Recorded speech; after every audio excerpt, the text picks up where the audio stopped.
afternoon, or should I say good morning?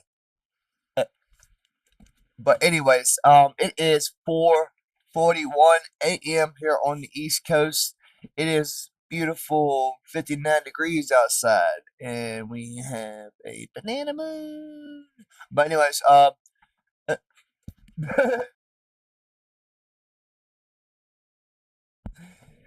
we have some updates coming out of Iran, and we have some updates coming out of Washington. Also, we have updates coming out of Russia and Ukraine, also out of Israel.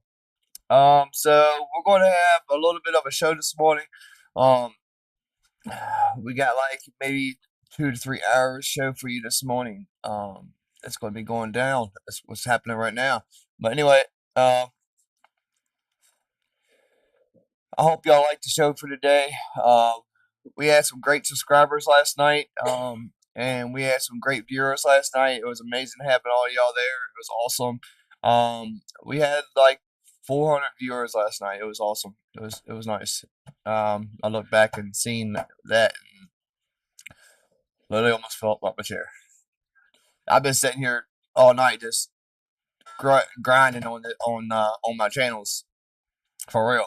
But anyways, uh, further ado, let's get over here to the news real quick. We have some updates coming out of Iran. Also, we have Putin is in panic. I had somebody comment the other day about Russia is not low in fuel, that they are just rationing their fuel for the push for the I don't even know. I don't even know. I've never seen Russia have 0 cents at their gas station. So if y'all can explain that, and please tell me and let me know that, or please give me some knowledge on why they're doing that, or if they do that every year. Please let me know, because I've had somebody comment in the comments saying that Russia does this every year, which I've tried to look it up and seen where they do this every year, and I have not found anything on it. So, we'll see. It's funny that Russia's is canceling and telling a lot of their customers that they're not going to be getting their supplies. So I don't know. I mean, y'all let me know what y'all think. I mean, I think that they're rationing because they're running out of fuel. I mean, they're raining oil, for God's sake, in Russia. But anyways, I don't know. I just hate it when you're coming to my news channel and watching my news so you can figure it out. And why you gonna try to troll me? But anyway, Tonight, we have very big news out of the Middle East and out of Europe as well. We are currently seeing that Iran launched brand new attacks on U.S.-backed forces apparently in Iraq and also on another ship in the Strait of Hormuz. Also, apparently a top IRGC official today got blasted near Tehran, and apparently it's the lone gunman. Nobody knows who did it, and apparently they got away. But also, Russia has been panicking today, even worse, and handing out voucher cards over the critical fuel shortages that are getting much worse in Crimea. And it's good to see you all once again. And of course, we're going to be covering the past 24 hours of the news from around the world as we have been able to hear of significant developments in most every single corner of the globe over the course of this day. As we have been able to hear that the Islamic Republic of Iran has conducted significant attacks against U.S.-backed allies within northern Iraq in the form of the Kurdish forces in the city of Erbil, and we've also been able to hear that a commercial tanker appears to have been hit at some point in time by the Islamic Republic of Iran when it was attempting to be escorted by U.S. warships through the area of the Strait of Hormuz. Meanwhile, we have also been able to hear for the second day in a row that the blockade is still ongoing, although we were told that the blockade would no longer be continuing and sailors would be able to return home to their families. It appears that they are not returning home to their families, and it appears that this is not going to be going all too well in the long run. We've also been able to additionally hear that the acting defense minister has told the United States and U.S. allies within the region to sleep with one eye open, as it does appear that at the moment the Iranians are still largely posturing as if the war will begin beginning anytime soon, although we haven't been able to see clear indications of that, at least at the moment right now. We've also been able to hear some other significant developments as well inside of the region, as we've also been able to hear that the state of Israel has continued to come under significant rocket attacks today by Hezbollah forces within northern Israel, and we've also been able to see that outside of all this information in the Middle East, the Russian fuel crisis is continuing to worsen and is growing larger by the day. We're largely seeing that at this moment, the Russian Federation is now having to issue fuel vouchers throughout the entirety of the Southern Front's area of responsibility, including the Zaporizhia, Kherson, and Crimea oblasts, with citizens of the Crimean Peninsula largely getting into an absolute state of panic over the situation right now and assuming that the end is nigh.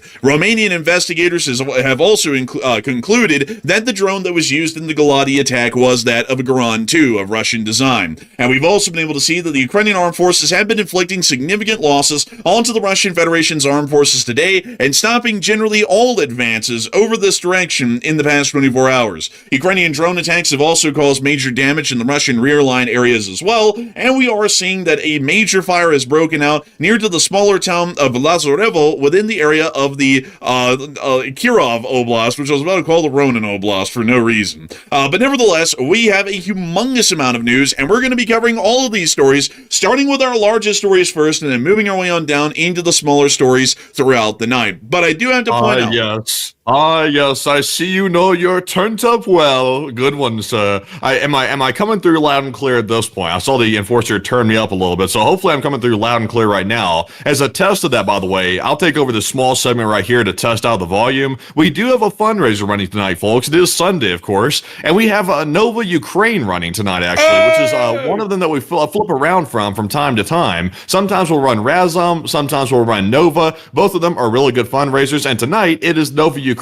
So if you can afford it and you can actually pull it off, feel free to donate tonight to help out Nova, because of course they're doing great work inside of Ukraine, and hopefully y'all can hear me good now too. But Enforcer, what say you? And blood is turn up. The jit is turned. Beyond that, I have to say it's really weird because I've never had to raise your audio before in all of channel history, and you're at 150%, and I have a feeling you probably still sound a little quiet right now. So I'd have to say it's probably something on your system end, because it's on the Discord call. So you might want to look into that at some point. But moving us on into the rest of the news that we do have for the night, it is time for us to move on down and into the area of the Strait of Hormuz, as we have been able to hear of significant developments within this area over the course of the day and also throughout the entirety of the Middle East, which is showing us that the Islamic Republic of Iran is continuing some low-level attacks against U.S.-backed allies and U.S. assets within the area. Most importantly, reports of explosions did come out once again from the city of Erbil once more, as it does appear that Iranian missiles were targeting Kurdish bases in the area today. We largely will assume that some of these missiles have most likely impacted near or onto the facilities that were targeted and were able to cause some damage, as we have not been able to hear of any reports of the missiles being successfully shot down. So I would have to say that at this moment in time, we're generally getting that there is some sort of damage that did happen within the area of Erbil against Kurdish forces, but we're not entirely sure what extent of the damage has been caused so far. Moving us on out of that bit of news, we've also been able to hear that simultaneously, there does appear to be some additional information that's come out showing that around 2 to 3 days ago, a U.S. escorted tanker, a 252 meter long ship, appears to have been on fire after 4 Iranian speedboats conducted an attack on the vessel while it was attempting to transit the Strait of Hormuz. From what we largely understand, the vessel was being escorted by the United States Navy through the area, as far as stories have gone that we've seen elsewhere, and we've also been able to see as well some additional satellite photography here in geolocation of the exact spot of the incident. This is somewhat close to prior incidents that we have seen where the Iranians did conduct attacks on vessels at anchorage in the area of the Strait of Hormuz, and we've also seen that a couple of vessels have been hijacked around that area as well. However, no UK MTO report was ever given for this vessel that appears to have been hit and heavily damaged by IRGC fast attack boats, and it is showing us that the Islamic Republic of Iran is conducting a large amount of escalatory actions, of which the United States government is either underplaying heavily or is completely outright denying and not even attempting to cover the developing story or situation pertaining to the ship within the Strait of Hormuz, which we now have evidence of 3 days later being hit and heavily damaged by an IRGC attack, or the attacks that continue against the Kurds, which are a U.S.-backed ally within northern Iraq, which have come under significant attacks over the entirety of the ceasefire period, which has lasted for nearly 2 months now. This is starting to lead a lot of people to question what exactly is going on at this point, whether the United States is just incapable of preventing the attacks or not, or whether the U.S. was never escorting the ship and it just happened to come under attack because for some reason, out of the blue, the captain and the crew just decided that that time was the best time to try and cross, and then it ended up coming under attack from the Iranians. One thing that we can confirm, however, outside the questions surrounding the situation in northern Iraq and also the Strait of Hormuz, is that we are starting to see that around the area of the blockade line, the blockade has not ended. U.S. Central Command has come out today and stated that new vessels have been redirected because of the blockade, and the U.S. has also disabled 5 vessels in support of the naval blockade. This comes after yesterday, a vessel that was actually flagged out of Gambia was apparently forcibly disabled by the United States Navy and boarded due to attempting to break and violate the U.S. blockade within that area. This all comes after a statement from the president 2 days ago, where we were able to hear that ships calm the strait due to our amazing and unprecedented naval blockade, which will now be lifted, may start the process of heading home. We have actually not seen that the strait, or largely the blockade, has been lifted as was stated by the president 48 hours ago, and it is still in effect at this moment, meaning that there is a great deal of questionability about what exactly is going on with U.S. planning in this area, whether the president just said that and that was never the plan, or anything else in between, which we're just not entirely sure of what's really going on, at least here at the moment. But it is quite a wild and confusing situation, to say the least. We were told 2 days ago that the blockade would be ending, and 2 days later, the blockade is still in effect in this area of the blockade line, which is quite odd. We've also been able to hear some other reports from inside of Iran, but before we get into those, I do want to make sure to circle back to the situation with the strikes in northern Iraq, and also on the commercial vessel 3 days ago that we now have confirmation of by satellite footage. And Matthew, what are people thinking about those situations right now, and what are you thinking about them as well?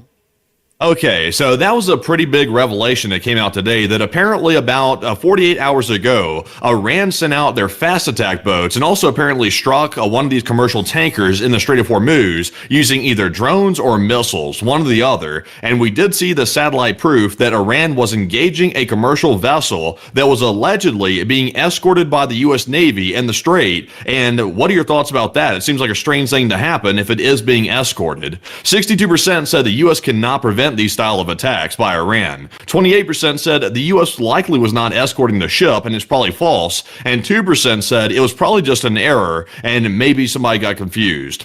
And I don't think there's any confusion here. It's very clear from the satellite footage what was happening with it. A commercial vessel was trying to transit the strait. Iran sent out their boats to engage the vessel. They then hit it with munitions, and they clearly attacked it because they were trying to transit the strait freely, and Iran doesn't want that to happen because they weren't able to collect their toll at the toll booth. So I'm with the 61%. It seems like the United States generally cannot prevent these style of attacks, and it's not really clear if the U.S. Navy responded to that situation. We have not heard any reports or any official confirmation that the U.S. Navy fired back at those vessels or did anything for that matter militarily to ward off the attack. So to me, it sounds, if that's what the escorts look like, that's pretty weak right there. That's pretty much pointless to a large degree. So I'm with the 61%. But Enforcer, what say you?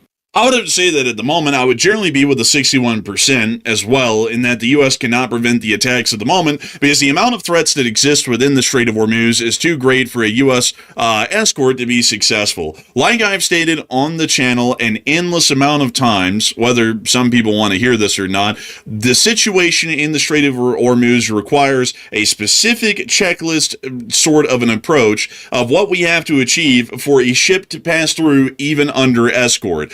That requires us to conduct suppression of enemy air defense activities around the strait, as there are clearly still radar-based air defense systems operational in the area. Then we have to start attacking and destroying the land-based anti-ship threats, anti-ship missiles, drones, and the like, to be able to stop them from attacking the forces or the escorts in the Strait of Hormuz to as large a number as they would right now. Then we also have to go in and start slowly demining while keeping a significant armed presence within the strait and possibly occupying the islands around the unmined shipping lanes to try and pre-secure them and ensure that safe passage can be conducted once escorts begin. Then and only then, once we have cleared out the area and lowered the risk of attacks to a reasonable level, can we begin escorts of ships through the Strait of Hormuz. And so far, we have not achieved a single one of those checks on that checklist over 2 months now, meaning that any attempted escorts, like I have been saying on the channel, and it's always funny, people always say that we don't know more than the government or the president. I would say that with this kind of approach, we certainly would know more, because they're clearly not succeeding in not achieving any of the checklists that we've already talked about to be able to make it safe enough to get a ship through the Strait of Hormuz, and satellite pictures like these are showing that clearly. Some preemptive military actions have to be taken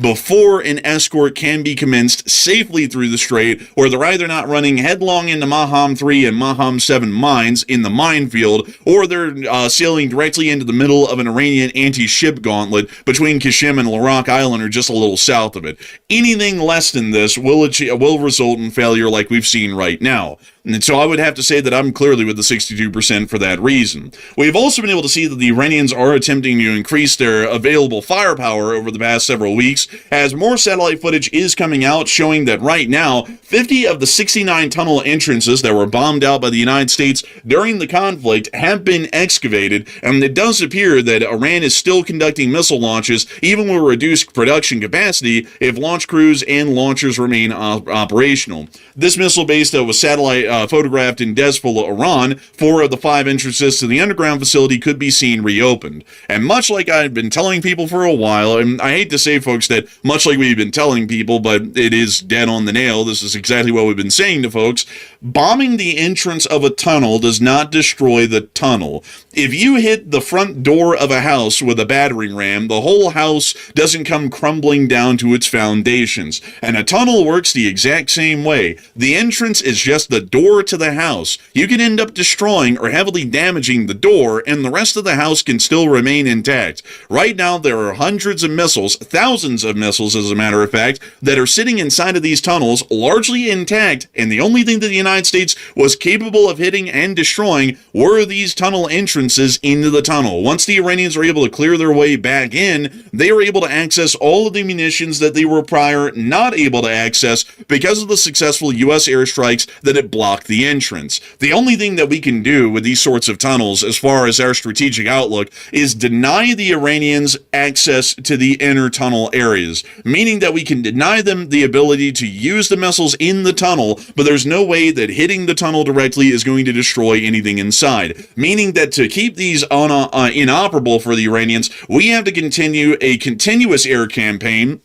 and come back every couple of days, if not a couple of weeks, with reconnaissance and check to see that these tunnels are still unexcavated. If it looks like any excavation work is going on the site to try and access the missiles, then we have to conduct initial secondary airstrikes and tertiary airstrikes to ensure that either the excavation teams are wiped out or that the tunnel entrances are caved in once again, and it is once again rendered inaccessible.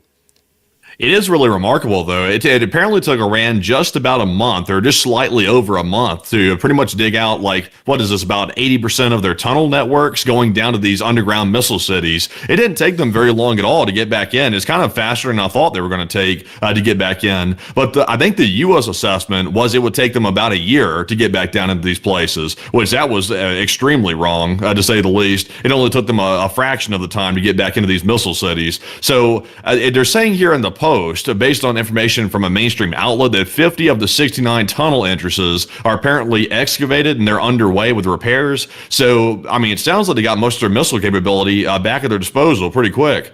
They did get it back a lot quicker than U.S. intelligence said. And I gotta say, folks, that I hate to say it, but a lot of U.S. statements, especially as of late, generally we've seen that credibility has been sliding slowly over the past several years, but as of late, it's becoming almost completely pointless to listen to anything that most U.S. agencies or officials say, because they hardly get anything accurate, either due to incompetence or a complete lack of understanding of the situation. I'm not really sure what it is, or just the deliberate attempt to mislead the public, but it's quite obvious that blowing away a tunnel entrance isn't going to take a year to excavate a site. It's not like the Iranians Iranians have to go and have an ecological study and then apply for an excavation permit and then get the crews there and then show up and do a couple of bids to see which company is actually going to excavate it. And then after all of that, they have to set a tentative date to dig out the tunnel entrance. It's not like they're doing all of this red tape stuff. They just get a couple of guys. They get like, Shalami or whoever from the local town, and they go out there with an excavation team and they dig them right back out.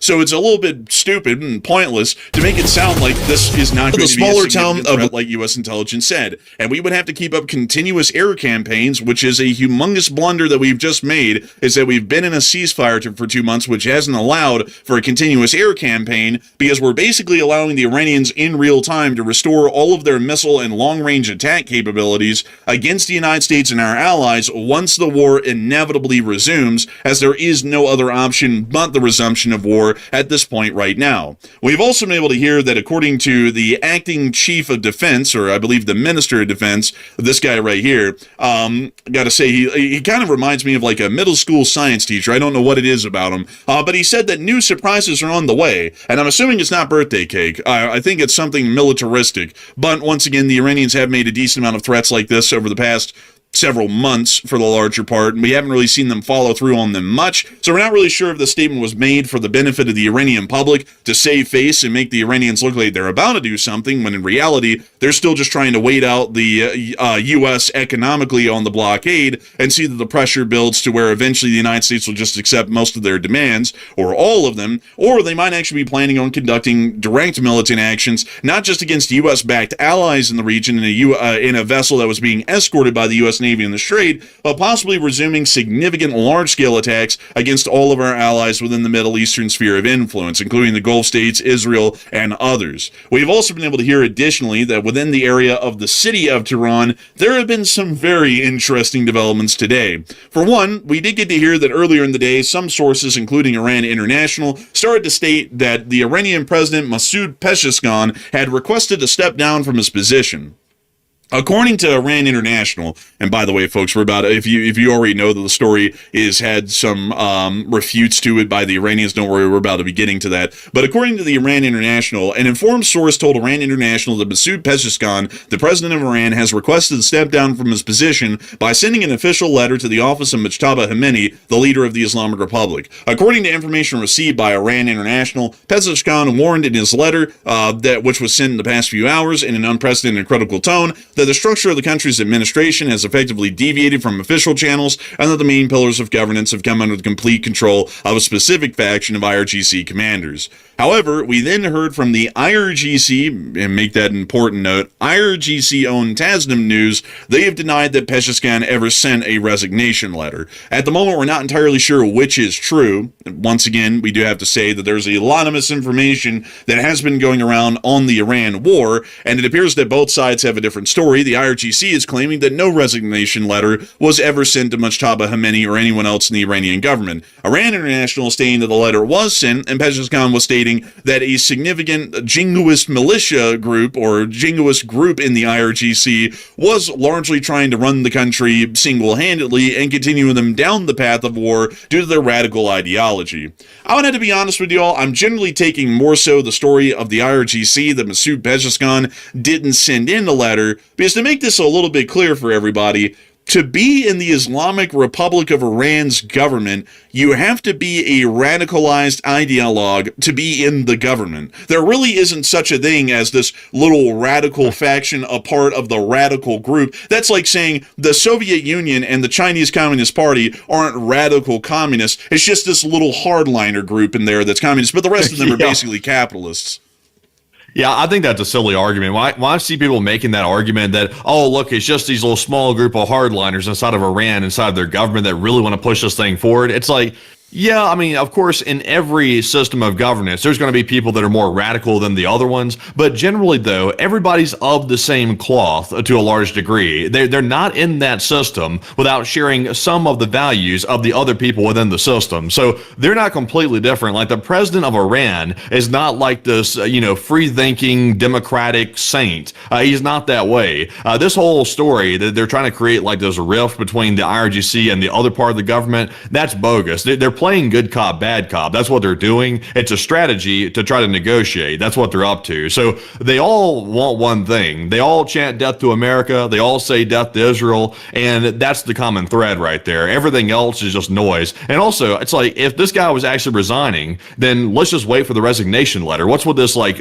backroom story about, oh, he wants to resign, but he's sending a letter. He might resign. And no, actually, he's not resigning. It's like, it's just that usual stuff. And also on top of that, folks, I also had to make it clear that the statements and the reports of Iran's fragility as far as their government apparatus have been greatly over-exaggerated over the past 2 months. Ever since the shooting stopped almost 2 months ago, we have heard every story and every iteration of a story that the Iranian military is conducting a coup and they're overthrowing the government, or the government is trying to overthrow the IRGC, or there's rebellions in the streets, or, Allah himself is descended from the sky, inshallah, to decide the whole fate of the country. We've heard a million different stories on what in the world's going on in Iran, and the reality of it is that there's nothing going on governmentally in Iran, because from what we generally understand, the IRGC Council is running the government in stay of the supreme leader of Mujtaba Khamenei.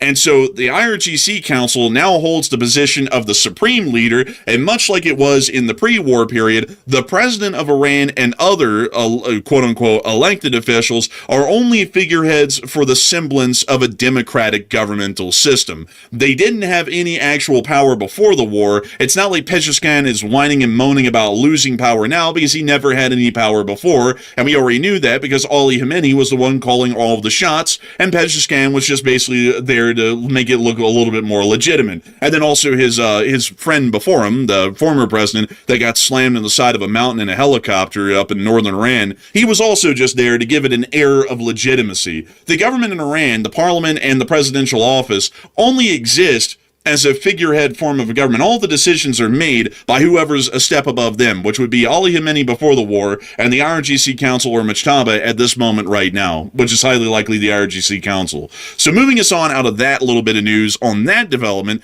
we've also been able to hear that a top-level IRGC official was apparently assassinated today in Tehran, which is a pretty wild thing to see in the middle of this all. This is actually the damage from this attack on this IRGC official that apparently happened in the Andasha suburb or province of the city of Tehran. And here's the clip here showing the building's windows blown out. I'm not really sure if the bulge of the building over here is normal. There looks to be some minor shrapnel damage to the exterior, but it looks like the explosion came from in the inside and also blew a decent amount of glass out into the street. Yeah, and also there was this one right here, which appears to have been a bomb inside the building that went off, because the windows are all blasted outward. They're not blasted inward. They're sort of like leaning to the outside of the building. So it seems to suggest that it exploded outwardly. But also there was apparently, or at least allegedly, another targeted assassination on the coast, apparently near Bandar Abbas as well, shortly after this one took place.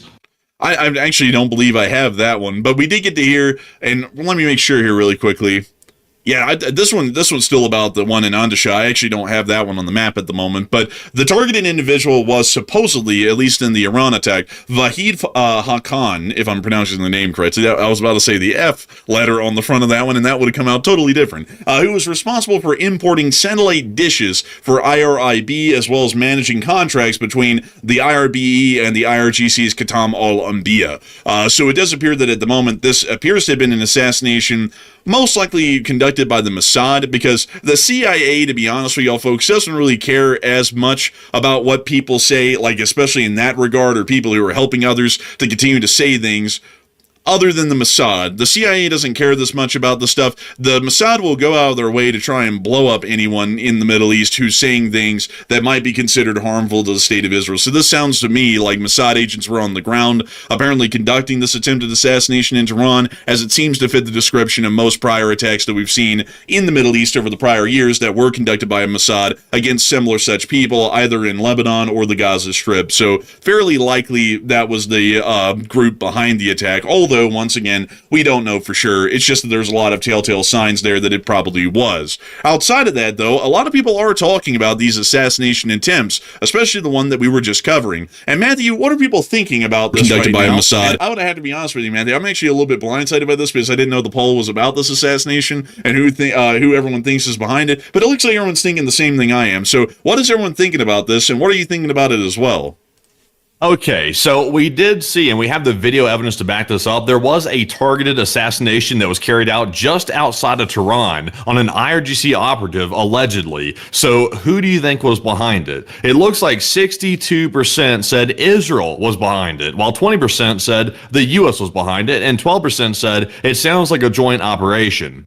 So just so everybody knows this, the U.S. has intelligence sources inside of Iran, but not nearly to the level of Mossad, which is the intelligence service, the foreign intelligence service of Israel. Israel has Iranians that are on the payroll all over the place, all over that country. So if there is some sort of targeted assassination, it is almost certainly probably Israel that carried it out. They could have carried it out with the blessing of the United States. That could be possible. But the ones that would be doing the legwork on the ground would be the Mossad. It would be Israel doing it. Now, if it was something different, like an airstrike, that could be the United States. But this appears to be a planted explosive inside of a building, and that has the fingerprints of Mossad all over it. So I'm with the 62%. Also, keep in mind, this is what we saw just before the war kicked off the last time. We saw assassinations taking place all over the place inside of the major cities of Iran as well that turned out to be Mossad hit operations. But Enforcer, what say you? I would have to say that I'm well within the belief that this is most likely a Mossad attack rather than any other attack. The chances are extremely high. We have seen Israel conduct attacks very similar in nature and design to this in Tehran before the war and also during the last year. And we've also seen similar such attacks like these being conducted inside of Lebanon and Gaza against forces that were affiliated with Hezbollah or Hamas or were involved in propagating and spreading their message. So I would say that this is highly likely the group that is behind the attack, because it generally does appear to be the case that once again it has very similar telltale signs. Moving us on out of that, we also get to see that within the area of Karaj, there appears to have been some interesting activity in the skies above. We were able to see right here that someone made a post about it, and they said something in, I'm pretty. So just to let y'all know that, let me bring this up on the screen for y'all. We have right here confirmed hits from Iran. It hit aircraft hangars at the UAE. So foreign air base. It hit them twice. It hit two. I think it was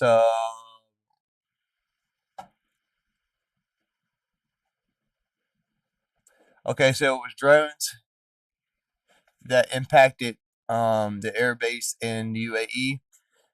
Just wanted to keep y'all up to date about that. Also, we have. It's not the mood here today. The mood here is. Wrong one, sorry y'all. We'll get back to that one. We have the wrong one pulled up right now. We will get back to that. Right now we have some news coming out of Tehran.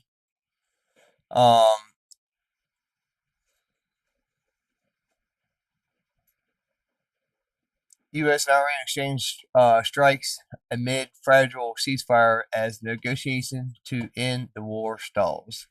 Now, I'm just going to tell y'all that this is all Iran's plan to stall. What they're doing is unburying all of their bunkers to get all their missile defense and strike capabilities back. I mean, as you heard, they probably have about 80%, at least 90% of their strike capabilities back because they're actually uncovering all their bunkers. So, I mean, we'll see what's going to happen. We're going to keep a close eye on this. So let's get back to the news.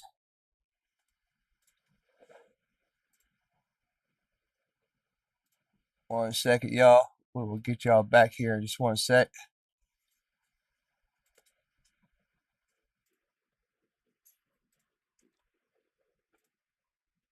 Pretty sure that's Arabic. But moving us into They said there's jet activity. Inshallah, take cover, run for help, call your relatives, hide your mother, hide your wife, because they're getting everybody out here.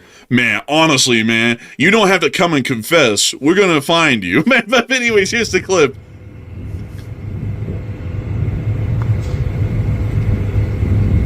Holy moly, look at that. Zebediah Carter just threw in 1,000 Canadian to the fundraiser right now. You see that? Oh my Lord, I just saw that. That's unbelievable. We just hit $1.4 thousand in the blink of an eye, thanks to none other than Zebediah Carter. Unbelievable. Dang.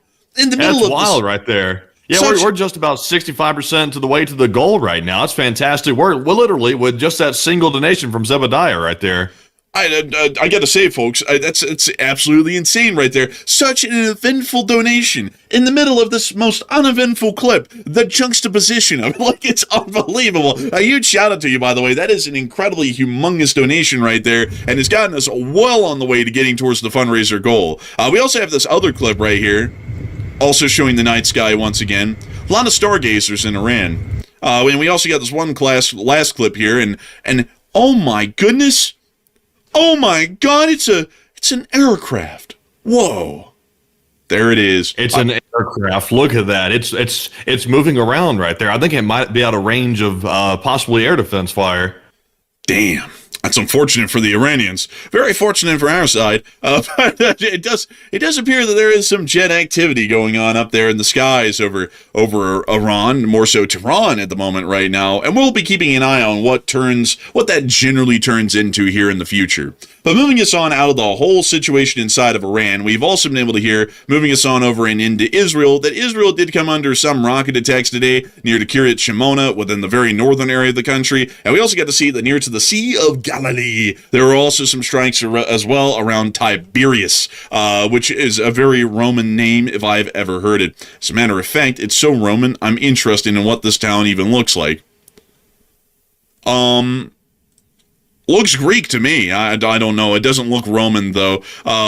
Maybe this is in Cyprus. But anyways, moving us on out of that whole lame joke right there, it is time for us to move on out of the state of Israel, as we do understand that it's highly likely that Israel is going to be responding, just to make sure to round this out with a actual moral of the story here about what we're hearing in northern Israel. It does appear that the Israelis are most likely going to be responding with significant airstrikes. Usually whenever we see that the Hezbollah forces conduct significant rocket attacks in northern Israel, we usually see that there's a reciprocal response by the Israelis of conducting major airstrikes throughout the entirety of Lebanon. We'll most likely see that airstrikes are conducted inside the Baalbek Valley, southern Lebanon, and Beirut, as those are usually the high priority targets for the Israelis to be able to try and bomb with the Israeli Air Force. So we'll be waiting to see what they end up hitting and figure out what that is at some point in the future. So moving us on out of the Middle East at large, it is time for us to now move on up and into what I can only describe as a big story for the day. A really big one, the war in Ukraine. But there is an important little piece of news that we have to give y'all before we get to the war in Ukraine.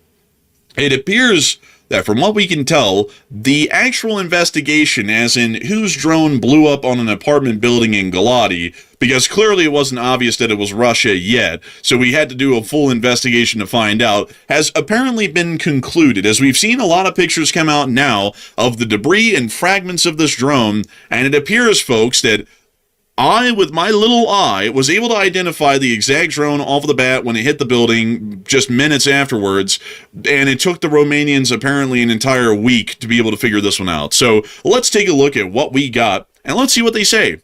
So, also, by the way, a big shout out to Nicurser Dan, the president of Romania, who put out this information today. He really was working hard, folks, with the Romanian government to really make sure, because, it's not entirely clear when a Russian drone hits an apartment building in your country, if it's a Russian drone that hit an apartment building in your country. So they had to make sure to do an investigation to make sure that it was a Russian drone that hit an apartment building in their country. So, according to the president of Romania, this is what he has had to state today. Also, before we even show it, before we even read what he said, let me show you all the pictures here of the motor of the Garan 2, which y'all can see right here.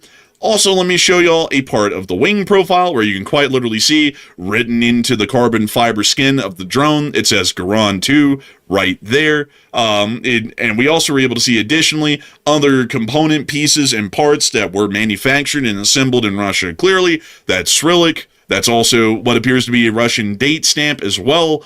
And then we can also see an additional one right here. So now it's time to read y'all the statement from the president of Romania. The drone that crashed last night in Galati is a Garan 2 of Russian origin.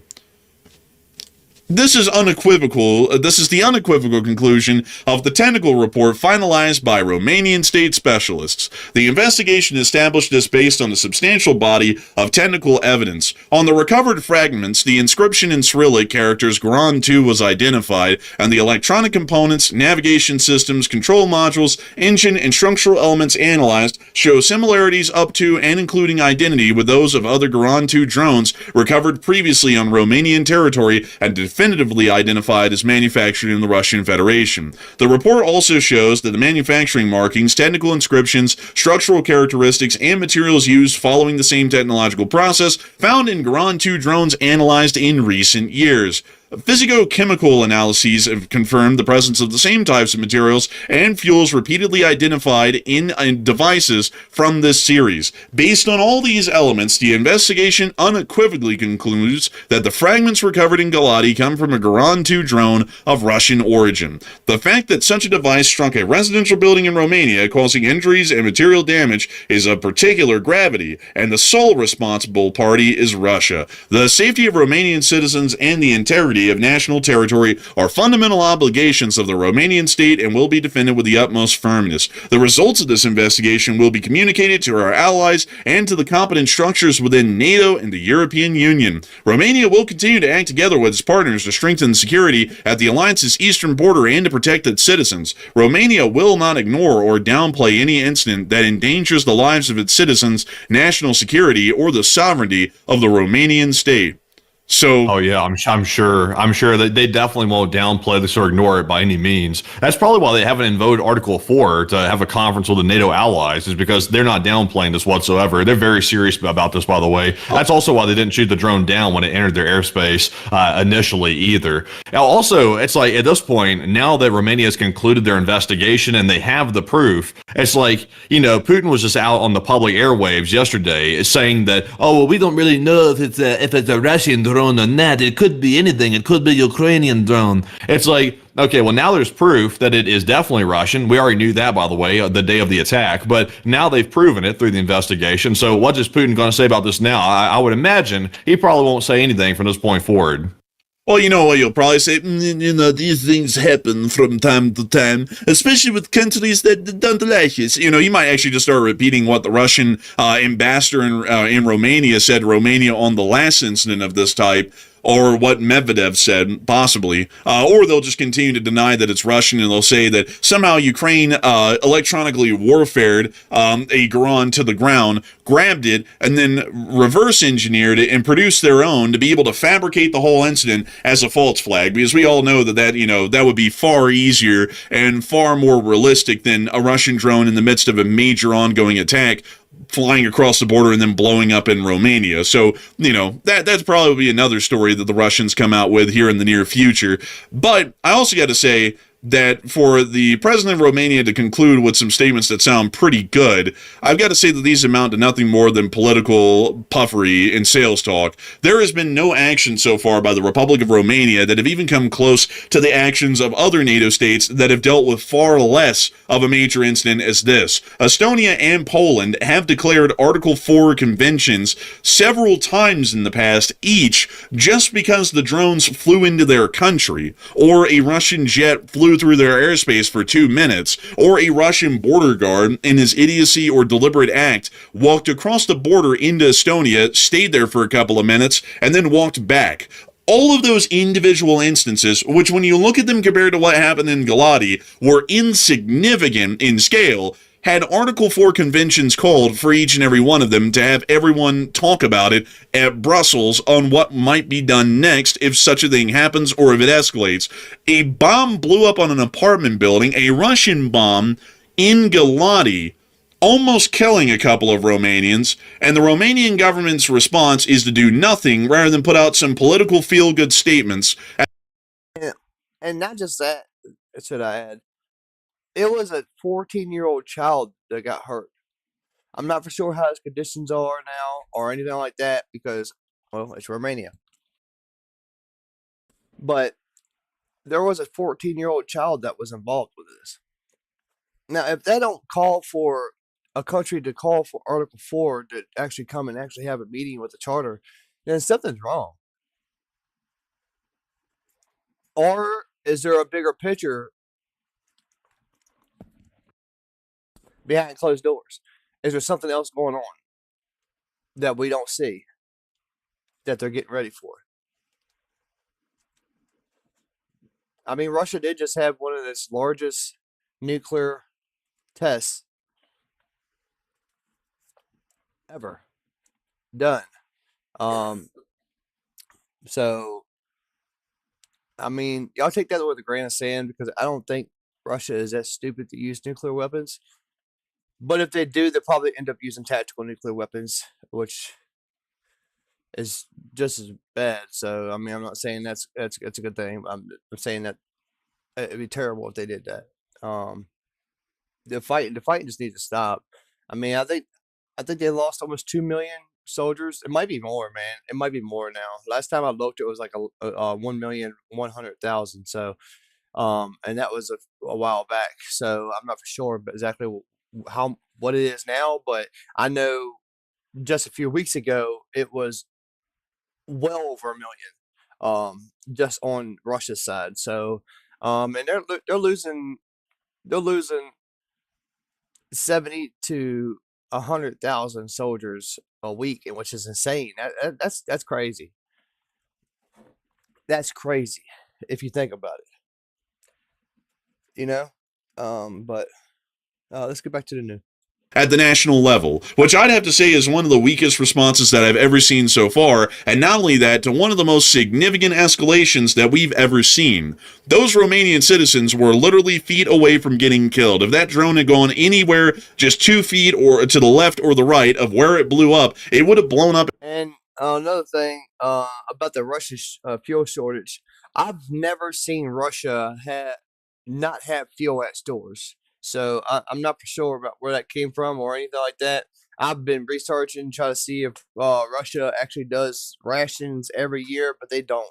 You know, Russia is one of the biggest fuel or oil distributors in the world. You know this, right? Like, I mean, they're like top 5, I think. I mean, I'll look and do some research just to make sure, but I'm pretty sure that they're top 5, and I've never seen Russia have 0 cents on their fuel at their gas station. So, y'all let me know if y'all from Russia and y'all do this each year. Y'all let me know because I've never seen y'all do this. Up in one of those apartments that was occupied at the time, and it would have killed the people inside of that apartment without a doubt. The only reason people didn't end up getting killed in this attack is because it blew up in the hallway corridor dividing the apartments, and nobody happened to be in the hallway when the drone hit and exploded, which was extremely lucky, because if anybody had been in that hallway, they would have died on the spot, meaning that we wouldn't be dealing with a situation where there's just a couple of people wounded. They would have been dead, and that could have been a very likely reality of what's happened. And we're still seeing that NATO, its collective parts and its collective sums of the nation states that make up NATO, and NATO at large is still incredibly lackluster and meek on its responses to clear Russian provocations and dangerous acts that are being conducted against their very own citizenry. So I'd have to say that I'm not really a big fan of this kind of stuff.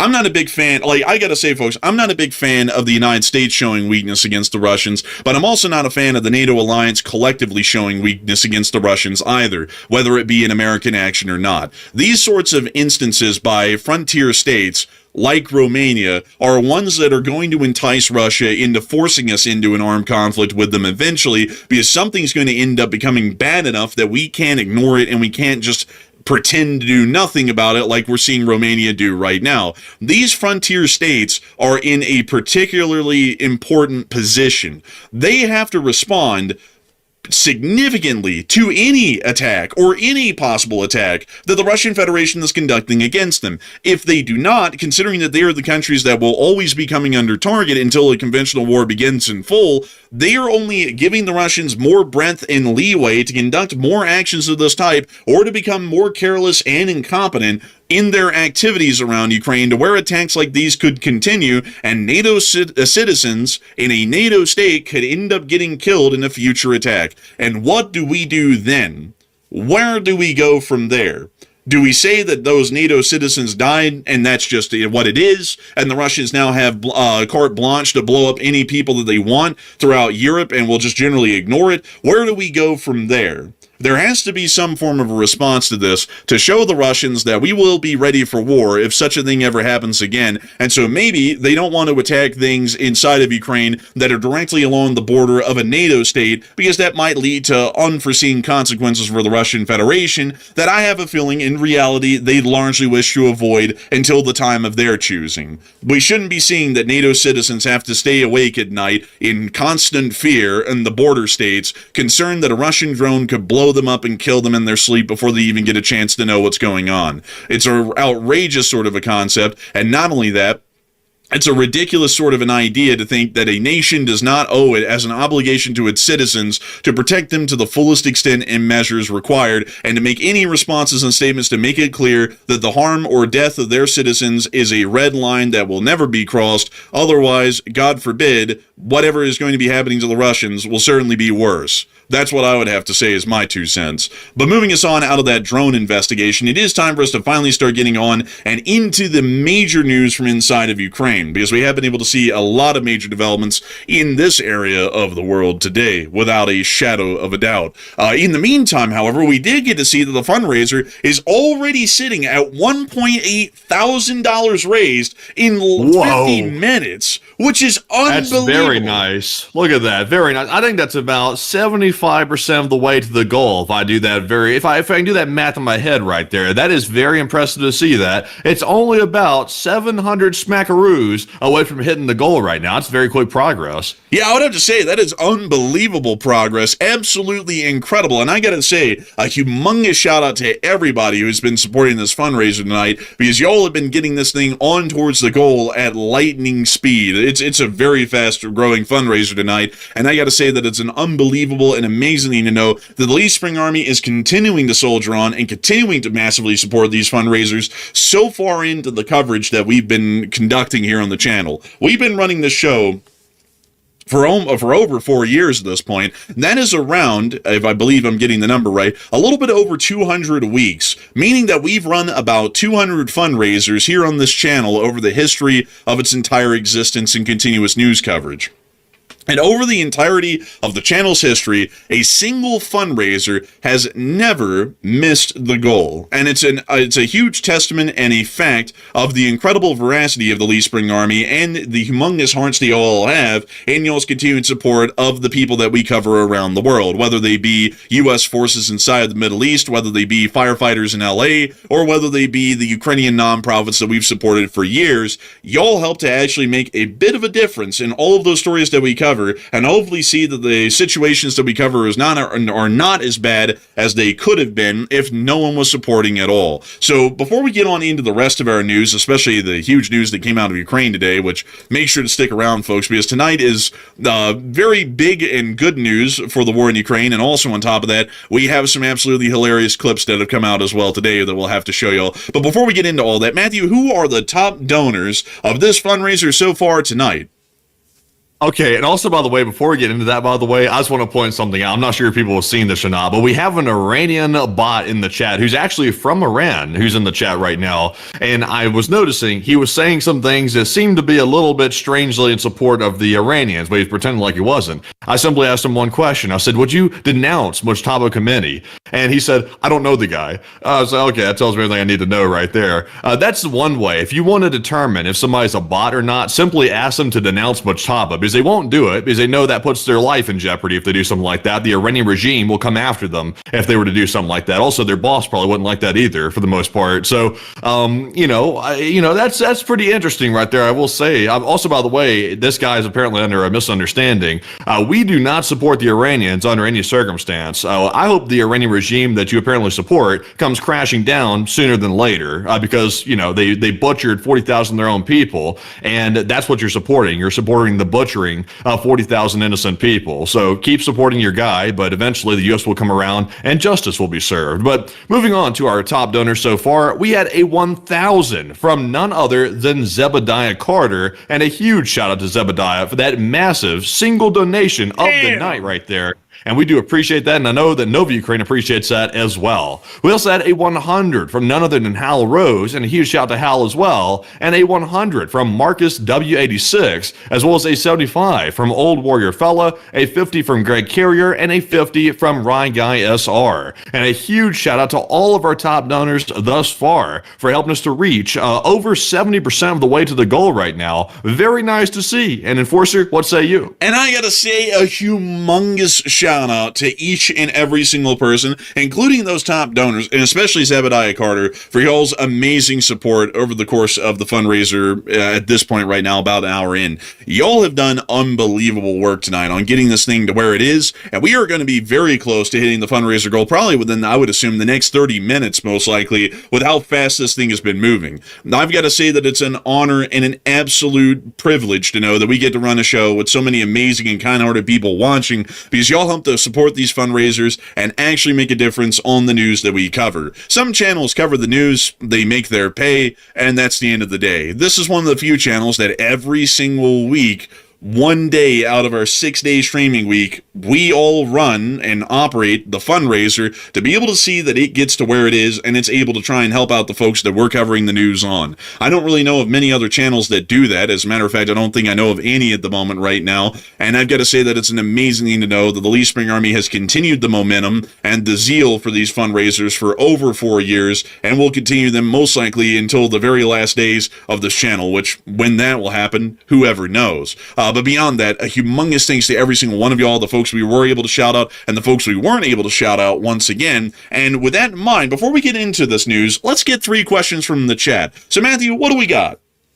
All right. And also in the meantime, if y'all have a live chat question for us, tag at It's Enforcer Matt in the live chat and put your question behind it. Right now, I have just about 5 questions. Well, we will definitely need some more before the night's out. Also, by the way, a big shout out to Chef Danny B, by the way. He put in a 50 to the fundraiser. Also, a big shout out to Chef Danny as well for supporting the fundraiser. And our first question here is going to go to none other than Eric, who said, did you guys cover a story on China building missile pads and bunkers, and it was seen on satellite?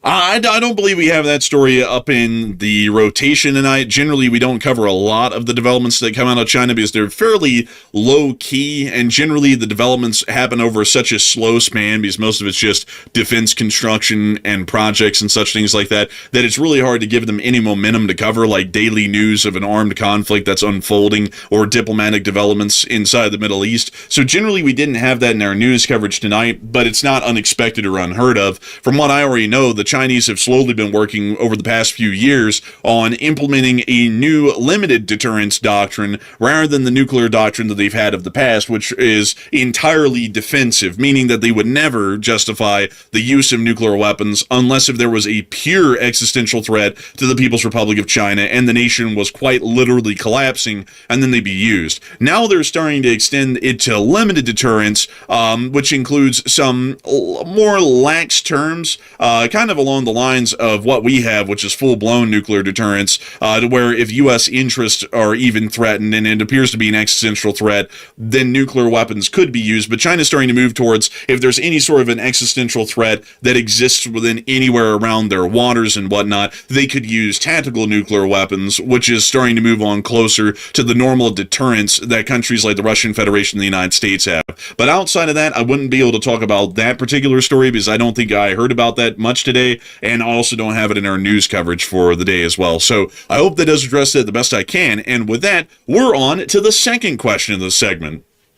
We also have a $10 super chat from JB Najalki, and thank you very much, JB, for that $10 super chat. We do appreciate that. He said, it won't allow me to donate to the fundraiser for some reason, so I'll chuck it to you guys for the absolutely legendary job you do, bringing us the best news on YouTube, and thank you, and LS8. Oh, and thank you so much for the support and the kind words, JB Najalki. I also hate to know that Australians still can't support the fundraisers. It's something about y'all's nation's laws. I'm not particularly sure how the laws are working down there in Australia, and I believe New Zealand as well, but apparently it's not as supported or legal for some reason for y'all to donate to the YouTube fundraisers, because the entire time that we've run these, none of our viewers from Australia or New Zealand have been able to directly donate to them because of some sort of national restrictions that you'll have on that, which unfortunately I just still don't really know why that's the case or why that law exists, but apparently it does, and YouTube doesn't allow y'all to support, which is very unfortunate. But I do have to say a huge thanks to you for enjoying this channel and supporting the channel, because folks like you have been around for a really long time. Like, I remember your name being in the chat for years now, about as long as my memory goes back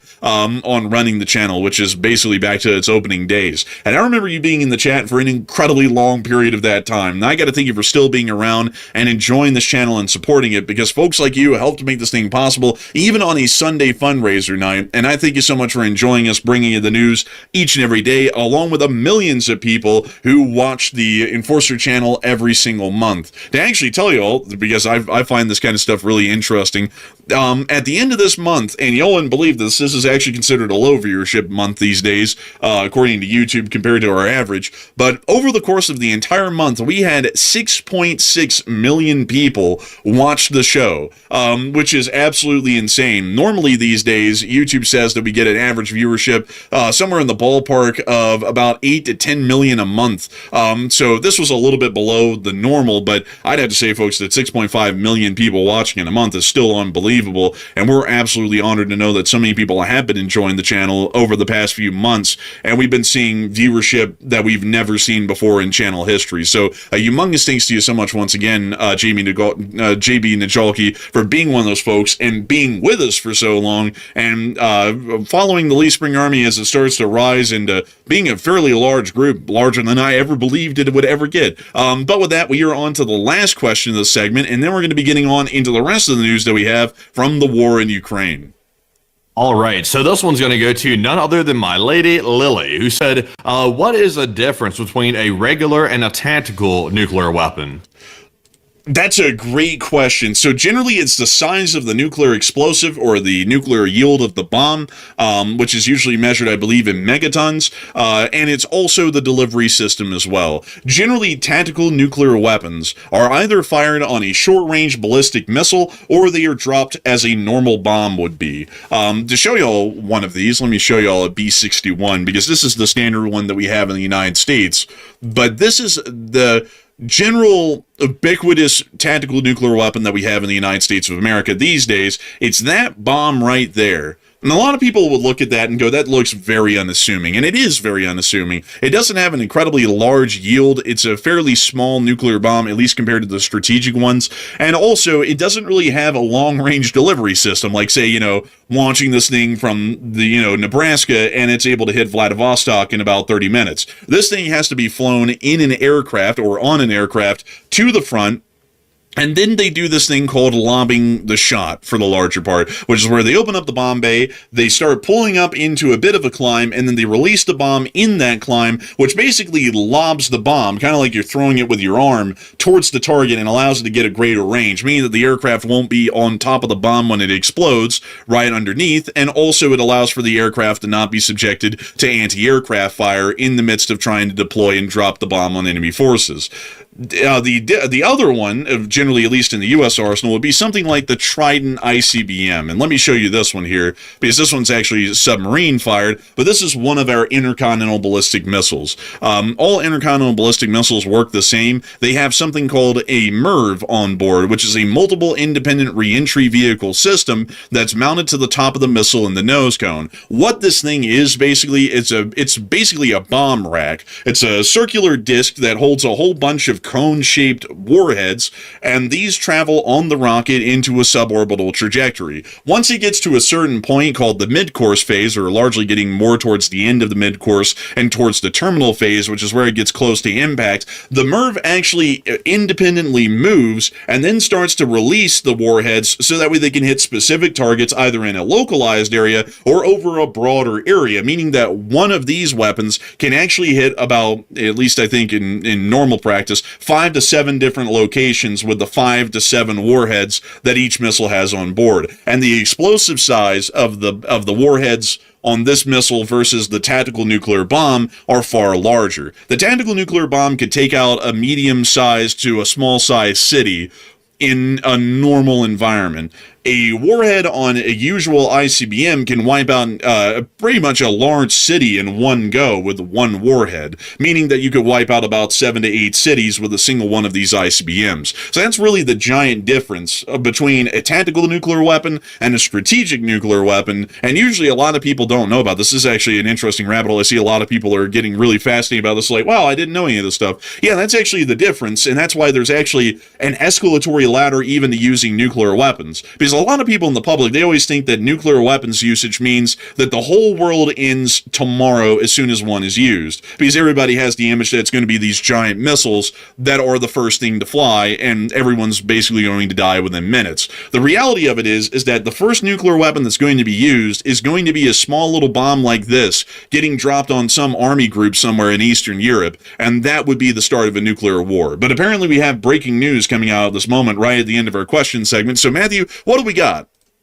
Okay, so this is very fresh. It's so fresh, there's really no post hardly at all on Twitter about it, but I am checking some other channels on Telegram, etc. Allegedly, Kuwait is under attack. There are air raid sirens currently going off in Kuwait, and I'm trying to get some video evidence of that so we can show it here on the air, but apparently there is some sort of attack that just started, literally probably 30 seconds ago, inside of Kuwait. So, not exactly sure what's being targeted. We did see, of course, just a couple of days ago that the Ali Al Salim Air Base, which houses U.S. forces inside of Kuwait, was attacked by the Iranians, and apparently some U.S. service members got injured, and the U.S. military tried to cover that up. But we found out later what had really happened, and also some drones apparently got injured or damaged, is more a proper term for that, on the airstrip down there. So it sounds like Kuwait's the target of an attack yet again. So waiting for information to come out, but we could be seeing that Iran has launched yet another one. We'll have to wait and see. Hopefully we don't hear that the Ali Al Salim Air Base or any other U.S. forces suffer another direct hit like we heard the last time from this Iranian missile that might have been fired at Kuwait. We're not entirely sure, but we do hear that air raid sirens are sounding, and we'll most likely start to probably get information soon, if that is the case, of air raid alert messages being issued throughout the Kingdom of Kuwait, also confirming that there is an air defense scenario unfolding. So we do see that the phone alerts are going out to people. We do have that right now. We can show you all this. This is the exact same alert. We do have, 1 sec, y'all. Sorry about that. We have, reports in from Tehran stating that they have launched a response after U.S. Strikes military sites. They have responded with striking Israel's and Kuwait bases of the United States. So just want to get y'all up to date with that.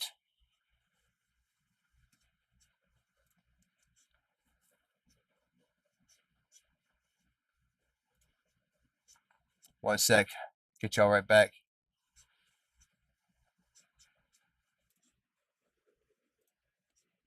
All right. Alert that went out when Ali Salim was attacked last time. So it's very generic. It does not state the location in which the threat's emanating from. It simply tells everybody inside of Kuwait to take shelter, stay away from windows, and to ensure public safety. So it's very generic, but they are confirming there is imminent danger, and we can now confirm for a certainty that air raid sirens are definitely going off inside of that area. So we'll be watching that closely to see exactly what the target is.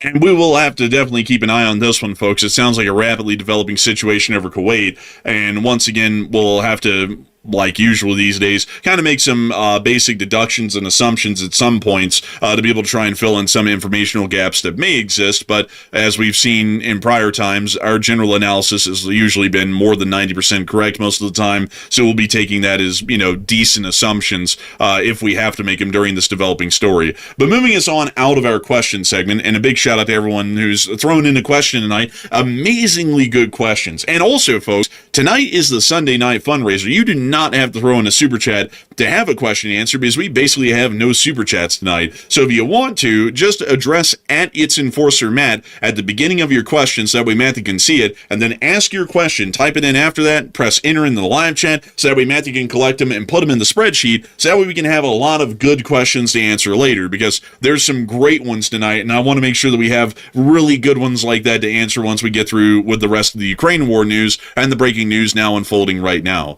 But moving us on.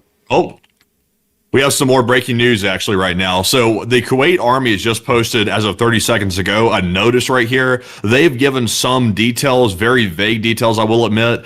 They are saying that the Kuwaiti air defenses are currently confronting hostile missile and drone attacks, and that's all they're saying right now. So they're saying missiles and drones again. So that is the exact same wordage that was used the last time we saw Ali Salim get attacked, the air base inside of Kuwait where U.S. forces are housed. So I would say a very high likelihood that that air base is likely the target of this attack once again. Obviously, Kuwait's not a very big country, so it'll take a minute to find out exactly what has been hit. But apparently, missiles and drones are coming into Kuwait, so very ominous. We can also confirm, at least to the moment, that there certainly is an air threat over the area. By checking Flight Radar 24, we can see that Kuwait Airways Flight 342 and Kuwait Airways Flight 284 have both been put into holding patterns, or apparently have been diverted from near final approach to the runway at the Kuwait International Airport, most likely due to the airspace being temporarily closed due to the incoming threat. If this is a similar sort of a threat pattern to the last attacks that we've seen, this might be a fairly small one, either comprised of a couple of ballistic missiles and drones, and this might be the only attack wave of its type during the incident. So it certainly does appear, by everything that we can tell by flight radar, that the airport is diverting aircraft from the area, meaning that there certainly is an incoming missile and drone attack that is unfolding right now live on air. Otherwise, we would see that these aircraft would start getting vectored back towards the airport and back towards their final approaches on the runways at Kuwait City. So we'll be waiting to get more information. I actually have a feeling that by the time I'm about to say moving on, we'll probably have some more here. So I'm kind of trying to pad the time. Do we have more? Yeah, we do have some more. So I'm seeing from Iranian sources, the Iranian sources on the ground in mainland Iran are claiming that there's been at least one launch from the Khuzestan area, which is also, I believe that's the exact same launch point of the last attack on Kuwait. So this is almost essentially 99% analogous to the last attack we saw 2 days ago conducted on Ali Salim. So it's starting to look very, very likely that Ali Salim's once again being targeted, which would be obviously an attack on U.S. forces for the second time in less than a matter of days. So that's quite bad to hear that. So apparently, can you give us a location in the Khuzestan area? Can you show us exactly where that is so people can get a gist of it? Yeah, so the Khuzestan area is the province with a Vaj in it. It also has the cities of Dezful and others. Let me see if I can just type it in really quickly. Khuzestan province. So this is the regional outline of Khuzestan. So this is quite literally just on the northern end of the very northern part of the Persian Gulf, just north of Kuwait. So very short range distance from the launch point to the impact site, wherever that may be in Kuwait. Interesting. Also, by the way, apparently we have a couple of viewers from Kuwait in the live chat. Also, I've gotten a couple of messages from folks who are in Kuwait. They're claiming, it seems to be a common thread amongst all the people that are telling me this information right now, that most people are seeing puffs of smoke from their apartment buildings, and that would seem to line up with air interceptions. We did see that the last time that Kuwait was attacked. We saw these puffs of smoke in the sky. I'm not really sure exactly what time it is in Kuwait right now. I think it might be possibly the early morning hours right now, I think. But they're seeing puffs of smoke, which could indicate that interceptions have taken place, or it could mean that possibly there's been hits on the ground. That's just kind of hard to tell right now, but it sounds like they're intercepting, which is a good initial sign that it's not crazily out of control, but it depends on how big this attack turns out to be. So it appears, at least according to what we're seeing right here, that local time, it's 6:12 a.m. in the morning right now in Kuwait. And according to Flight Radar 24 and the sunlight map, it appears that this is well within daylight hours. So these puffs of smoke would be visible to eyewitnesses on the ground right now in Kuwait City of the air defenses, apparently attempting to hit or hitting targets in the air and exploding near to them, which was what the visible puffs of white smoke would be. So actually, folks, really quickly, we're not going to be moving on to the Ukraine war for a brief moment. We're actually going to be sticking on this because we're going to be getting probably a decent amount of updates here for the next several minutes on what's going on. We can confirm that that apparently whatever threats exist, they have made it over the territory of Kuwait, over the land area of the holdings of the Kingdom of Kuwait, because people on the ground are reporting the puffs of smoke in the air, which is showing that air defenses are either impacting the missiles or they're overshooting or undershooting and proximity fusing near to the incoming missile, and that's why we're seeing the puff of smoke. So whatever is happening right now, I'd actually assume that either the missiles have been shot down or they have made it to impacting their target at this point while we're on air right now. But we're trying to make sure to get some additional information to figure out how accurate that is and what really is happening at this point.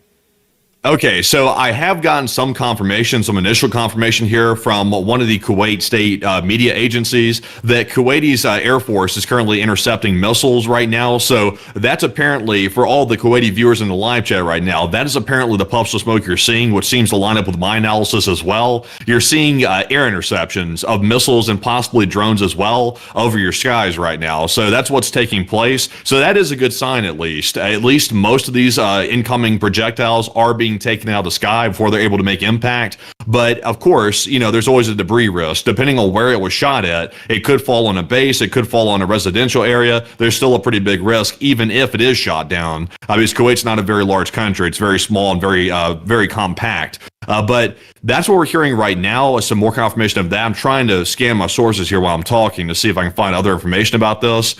Right now, I do have our first image of one of the interceptions, by the way. You can go ahead and show that to the people right now. It's an image out of Kuwait. It's near the Ali Salim Air Base, by the way, so that appears to be once again the target. It appears we were dead on the money, saying that was the secondary target this time around. So, Enforcer, what say you? It does appear that the Ali Al Salim Air Base is under attack once more. I gotta say, folks, that Ali Al Salim kind of sounds like a bit of a joke, but outside of that, it does appear that the Ali Al Salim Air Base is under attack again. Air defense fire is being reported in the skies over the area, so we generally assume that this air defense smoke in the air is being seen either over Al Jafra or just west of Al Jafra. We're not exactly sure yet, but that's where we saw the puffs of smoke from air defense activity last time, and we generally assume that this attack is almost identical to the last attack, considering that all of the other elements pertaining to the launch site, the possible target, the air defense warnings, and the air defense activity is almost identical to the last attack that we saw just several days ago,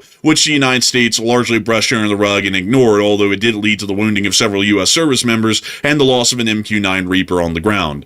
We actually have more breaking news coming out at this moment on this attack that's happening right now.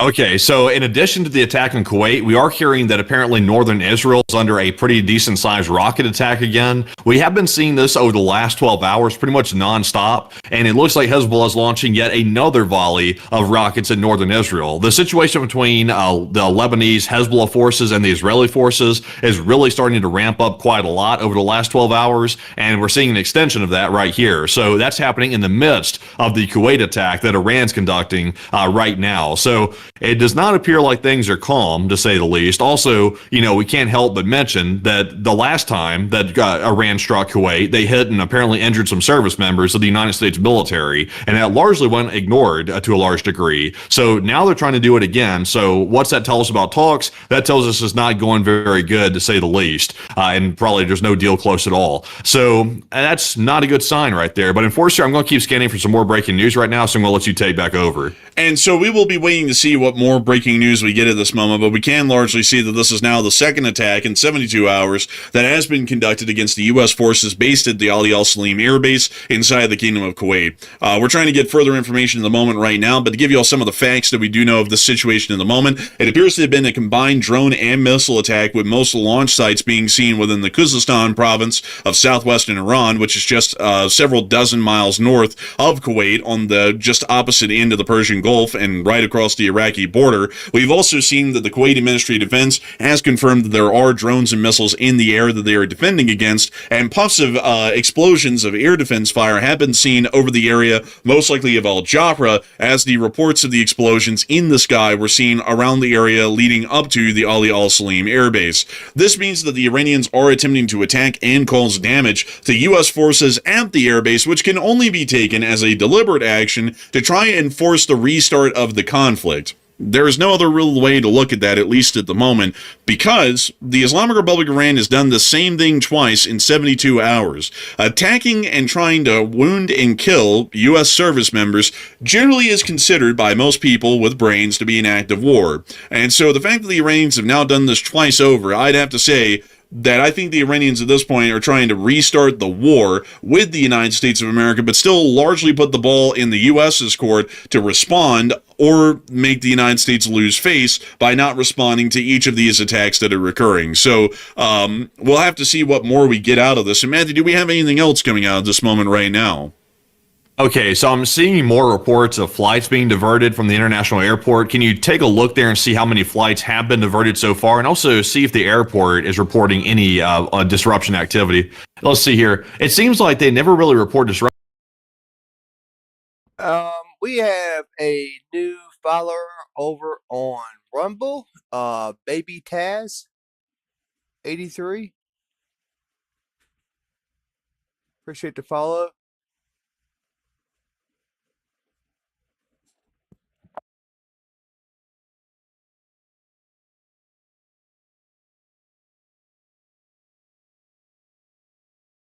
Appreciate the follow. Disruptions. You're looking at it right here on the flight radar dashboard, and they're not showing disruptions, but clearly, though, they're diverting flights from the area, because I'm seeing them being diverted apparently just as a matter of minutes ago. I'm not sure if some of them have turned their transponders off or not, because I did see on the images here that are coming out, there appears to be more flights being diverted that are being shown right now on the live view on flight radar. So maybe they turn off their transponder for safety, possibly to avoid being targeted. I'm not really sure if that's normal, but we can definitely confirm that there are diversions. Well, we see this flight right here is actually being grounded right now, and it appears that it is still at the ramp, not even getting close to getting an approval for a runway takeoff at the moment. And we've also seen that additionally, Kuwait Air 284 and 342 are currently in holding patterns right now in the Persian Gulf, awaiting clearance to land in Kuwait, as they are all preparing to get ready to land at Kuwait City. So it appears that the attack is still ongoing at this point. We might be seeing that other flights are being diverted, but I'm currently not seeing more than 2 in the air right now, at least over the Persian Gulf, that have been diverted, at least at the moment right now. So hopefully we'll be able to hear or see some developments on where the other Kuwaiti aircraft that have been diverted are at the moment. So in the midst of this happening, CENTCOM just released a statement, apparently, not about the current attack in Kuwait, but they've dropped a bombshell on us right now about some new strikes that they conducted on Iran, apparently. So go grab this real quick and let's read this to the people. I haven't had a chance to look at it myself yet, so let's read it off and take a first look at it. All right, and so here is the statement that we have just gotten from U.S. Central Command, which we're going to read directly from their statement. U.S. Central Command conducted self-defense strikes on Iranian radar and command and control sites for drones in Guruk, Iran, and Qashem Island this weekend. The measured and deliberate strikes occurred on Saturday and Sunday in response to aggressive Iranian actions that included the shoot-down of a U.S. MQ-1 drone that was operating over international waters. U.S. fighter aircraft swiftly responded by eliminating Iranian air defenses, a ground control station, and 2 one-way attack drones that posed clear threats to ships transiting regional waters. No American service members were harmed. Heavy asterisk on that. We don't know. CENTCOM will continue to protect U.S. assets and interests in response to unwarranted Iranian aggression during the ongoing ceasefire. So it does appear that CENTCOM is giving a statement, at least at the moment right now, that there has been strikes that were conducted, I'm supposing yesterday, by the U.S. Armed Forces against the Islamic Republic of Iran within the area of the island of Qashem and generally within the Strait of Hormuz. And this also finally does confirm, that a U.S. MQ-1 drone was shot down, which we had already reported as fact after seeing the debris field on Qashem Island. Also, Matthew, this is giving us the answer as to why that Iranian lieutenant was killed on Qashem Island. He was killed in an airstrike. Yeah, that might actually explain it right there. Also, oddly enough, the Iranians described that as a gas leak that led to the death of one of these people, which obviously that's Iranian code words for there was an assassination that took place. The gas leak story never really adds up. We saw the like hundreds of gas leaks right before the war started, and that was targeted assassinations by the Israeli agents on the ground on these top Iranian officials. So that's probably what their excuse is this time, is for this same assassination. I would assume so. I would have to say it probably is definitely, without a doubt, some airstrikes and assassination attempts that are being conducted in the area. And it does appear that CENTCOM has finally confirmed that they did conduct armed action against the Iranians, I'm assuming yesterday, because we were reporting all of this yesterday of the air defenses over Qashem, the drone wreckage, and also the Iranian officer that was killed by shrapnel, along with a couple of other developments that we had seen in the area. So clearly showing us once again that the U.S. did conduct strikes yesterday, and it now appears that that's the reason why that Iranian lieutenant was killed, which we really didn't have a whole lot of information on at the moment that it happened. So we actually have more breaking news coming out right now. So Matthew, what do we got? Okay, so we've gotten a video here. Also, by the way, ignore the date on that post right there. That's a translation error. It happened this morning, just a couple of minutes ago. We're getting our first video here, apparently showing the Iranians launching a missile towards Kuwait from southwestern Iran. This is from apparently Khuzestan, which is what we heard earlier. And let's take a look at the video. And there's the missile on its way. Very weird editing there. But that's the end of the clip. Very short, but it does show us the launch, and it does appear that that sort of a terrain, at least a little bit of it we could see, generally does line up with this more fertile valley area around Avaj and Khuzestan, meaning that they probably filmed it somewhere around the city of Avaj, meaning that the launch point was a little bit north of the city somewhere. That also means, if we were to, actually, when you think about it, if the launch trajectory was north of Avaj and we measured a straight line, because it's a ballistic missile, to Ali al-Salim, that would just be a little bit west of Al Jafra, and the air defense fire would be visible from Al Jafra, where the pictures are being taken right now. So that generally lines up. Yeah, I think this right here might be retaliation for the strikes that the U.S. conducted that they just made an announcement about. I think Iran might be retaliating to that, and this could be the retaliation we're looking at, because notice that these strikes right here started at 0600 local time for the area, and then CENTCOM 15 minutes later ended up releasing their statement about the strikes on Iran, apparently. So this could be the retaliation possibly that we're looking at, but it's a little bit of a weak argument, though, because we did see Iran, of course, hit Kuwait just a couple of days back as well, which was before these alleged strikes took place. So we'll have to see here, but honestly, it seems like the war has basically restarted. It's just being kept very secretive right now. Like the U.S. is pretending like, oh, well, the ceasefire is still in place, even though they're striking Iran, and Iran's retaliating, and they're acting like, well, we're still talking. It's a really strange situation. Yeah, it is an incredibly weird one, and we'll have to try and see what goes on in the future with it. But I think at the moment, folks, this news is going to be dying down because the missile either was shot down or, it ended up blowing up on Ali al-Salim again, and we'll find out about that in a couple of days. So we'll figure it out. But I have a feeling, folks, chances are very high, because I was right on this the last time, folks, if y'all noticed, they said the U.S. is going to act like this didn't happen, and they're going to downplay it a whole lot, and they're going to say the ceasefire is basically still in effect, because that's what they did the last time this happened, even with us losing a drone on the airbase, and also a couple of service members being wounded in the process. But moving us on, finally, out of the Middle East, it's now time for us to move on up into Ukraine and the war, which we've seen a lot of today, and a humongous amount of big news coming out from behind the lines. The situation is bad, fuel shortage-wise, in the southern front, and it's gotten so bad, Russians are going into unmitigated panic on the internet. The ghost of Novorossiya, who has 145,000 subscribers on Telegram, notice that they're still talking on Telegram, by the way. The Russians apparently have not been able to crack down on this good enough, but they put out the statement today. By the way, the Ghost of Novorossiya sort of people, they're down in these occupied areas like Crimea, or they're around the southern parts of Russia. But they stated there's a fuel shortage in Crimea, and it's not because Russia has run out of gasoline, which they are, but because the enemy has destroyed the fuel storage infrastructure. That is, we can import fuel to the peninsula, but there's simply nowhere to store the stuff. All enemy actions involving strikes against Russian energy sectors are systematic, and the pace of such strikes is only increasing. In the context of modern drone warfare, the only way to truly counter all of this is to move all infrastructure underground as much as possible. So it looks like they're freaking out to the point they're saying they need to start digging underground and building gasoline bunkers to store the fuel in, which is kind of a little bit of a, kind of a little bit of an extreme measure and really expensive, and I don't think that's doable in the current war. We're also hearing that they're now starting to panic because apparently the Ukrainians are attaching drones to balloons, which we did see this delivery system before shown as a demonstration of how the system works, but apparently they floated a couple of these down into Crimea, and the Russians are now reporting that there are balloon-dropped drone attacks happening on the E97 highway south of Dzhankoy in Crimea. So right now there's balloons apparently hovering over Crimea in the eastern area of the peninsula, and they're just intermittently dropping drones off of the bottom of these balloons and then just letting them glide on down to a target on the highway and blow it up. So now the Ukrainians are causing hell way back here, even way back in Crimea. Now even here, the highways and supply lines are being ripped apart by Ukrainian drones because of this new balloon drop drone strategy that they're starting to use. The situation is starting to become so extreme that the Russians are now finally issuing legitimate fuel vouchers, here they are, to the citizens of Crimea. This allows... Oh, man, they're handing out the gift cards. This allows for 20 liters of gas, which is about 4 to 5 gallons of gas per purchase per a certain period of time. Apparently, man,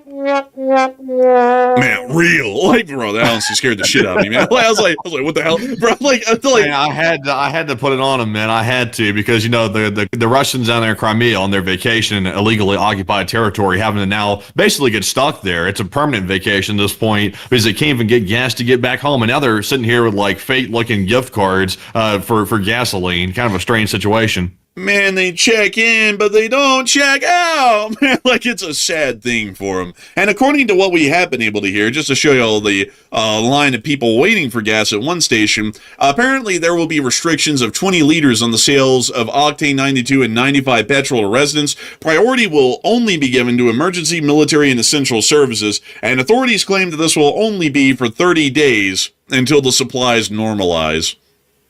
It's just a temporary thing. It's no big deal. Don't worry about it, folks. It's nothing bad. It's nothing bad at all. It's just a temporary disturbance. Everything will be fine soon. But I have to tell you that the lines at the gas stations would be leaving you to think otherwise. Ну вот и очередь у нас на бензин. Ошалеть. Oh, this guy's got some of that music. We're going to be muting that. Oh. Like, it's like, okay. Oh man, I'll tell you what. Look at this. This is what that depression looks like right here. That Russian depression. Look at this. Even if you have your, also look at that, the van with the Z on the back, by the way. Look, the Z supporters, the ones supporting the war right there. Look, here goes the van right here with the Z on the back. Look at this. Look at what this brings you, Russian people. Don't support the war. It brings you nothing but trouble. You could have gone on vacation and had gasoline, but because you support the war, because you put the Z on the back like you're a barn car, now you're in the dumps. Man, this blood thought they was going to be winning on the front line in 3 days. 3 years later, they in the bread line. How things turning? You know what Z stands for? It stands for zilch. They ain't getting no gas from the gas station. Zilch. Man, they said, please hear our cries, Putin. We are suffering. Meanwhile, Putin, me, sleeping like a baby. That's what the Z is for. The Russian government be sleeping on their suffering. I tell you what, they are suffering. And even if they have that gas voucher, it still might not do them any good because you got to find a gas station with gas to even use the voucher, which is kind of hard to do at the moment. Oh, and if you find the gas station with gas, this is the kind of line you're contending with.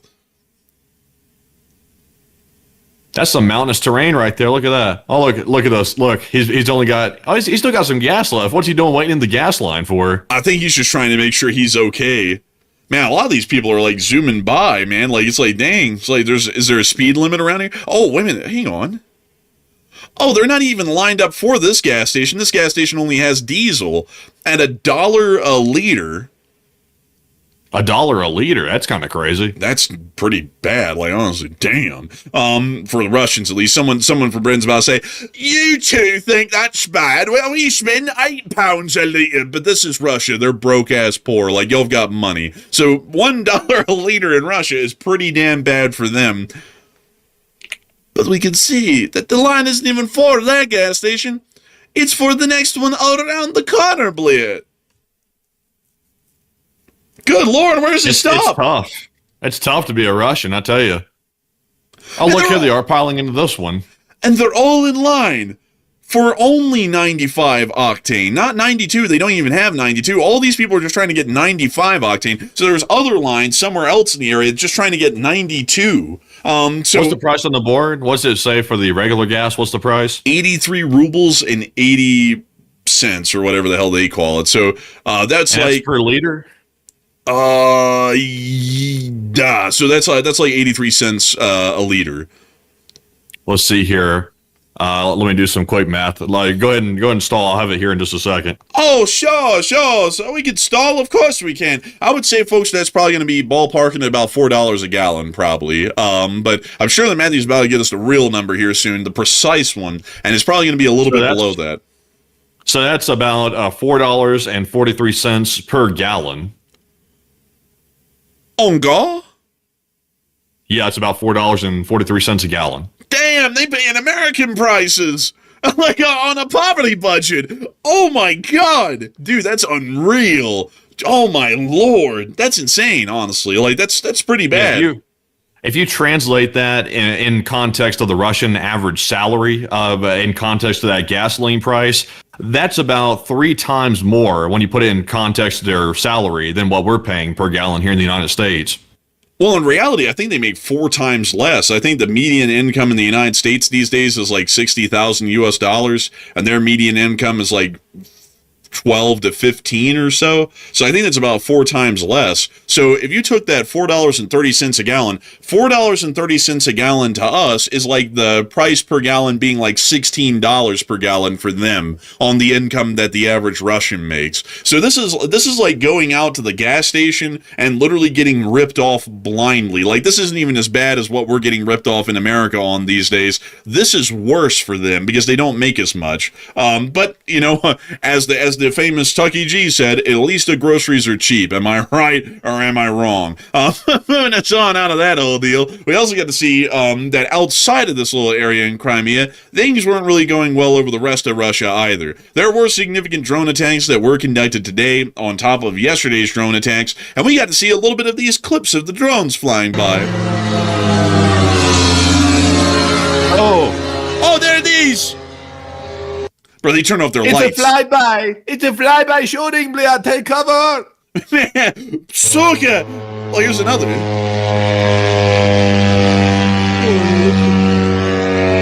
That sounds like a semi-truck. Yeah, bro. You know when the semi-trucks hit that Jake brake and they're going down the hill and it goes... Yeah, It yeah. kind of sounds like that a little bit. Yeah, just a little more high-pitched, honestly. It sounds almost just like it. We also got to see some Russians trying to shoot the drones down. Observe. Вот он! Shoot it down, Blid! Oh, God! Oh, my God. This guy's getting his shit rocked right now, bro. Man, he's like he's in literally the like the shockwave cloud at the front of the muzzle. This dude's like standing dangerously close. Bruh, yeah, everyone else is using machine gun. Meanwhile, let me man, everybody else is using the machine gun and some shit out here to try and shoot down this drone. Meanwhile, Blood out here whipping out the Draco and shooting out. Man, he's getting the lead dust and everything in his face standing that close to it. Let's see that again, man. That's pure crazy, man. It's like the second guy opened up and he's literally right next to him.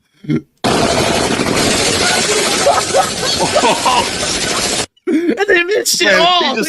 He's just sitting there rattling. Oh my God. Bro, this thing has got that like Battlefield or Call of Duty like climb rate of like their light machine guns in the game where this guy's firing, he just goes into the sky in like 5 shots. That is this. I've never seen a POV like this in my life of someone shooting a rifle in this war, and it looks like a cartoon. Like, look at this.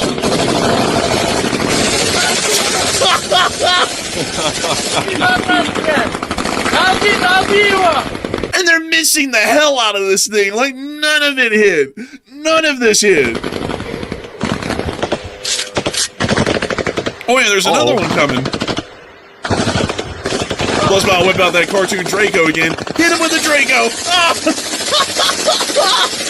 Damn. Oh my god.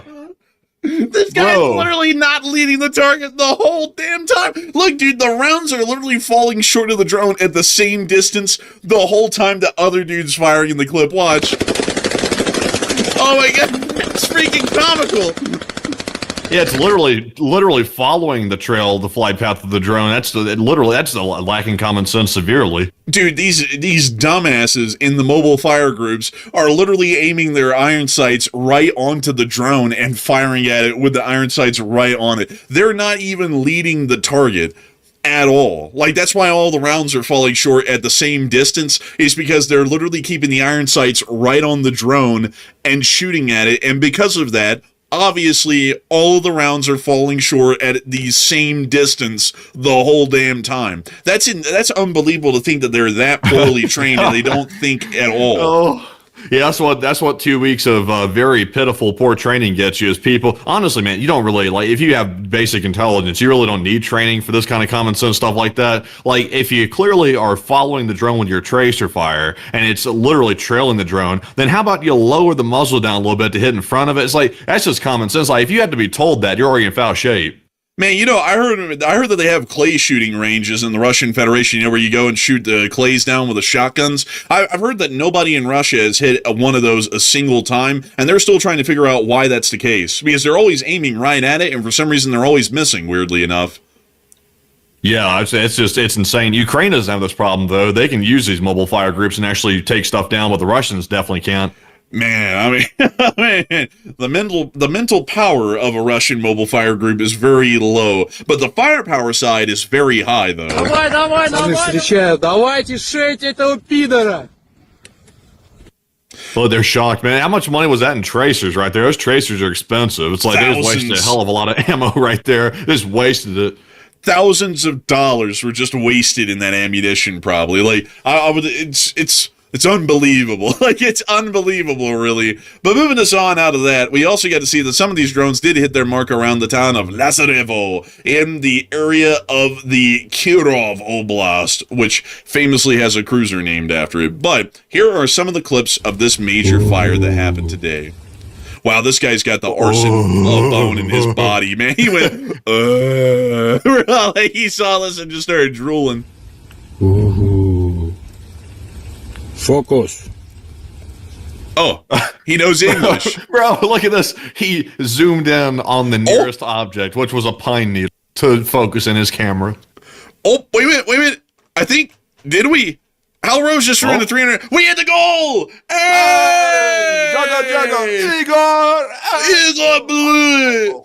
That's crazy work right there. A huge shout to Hal Rose for helping us to get over that goal right there. We are now at 2,700 smackaroos raised while we watch the Russians fail. The LSA pulled through for Ukraine yet again. I tell you, folks, I'm sure y'all are tired of winning. It's just you're winning so much, you can't handle it anymore. It's making you sick to your stomach to win this much. But you're going to have to just take some Pepto or something because we're winning. We're winning again. We're winning so well in the Lee Spring Army. We hit another fundraiser goal again, and we're already at 2.7 thousand raised.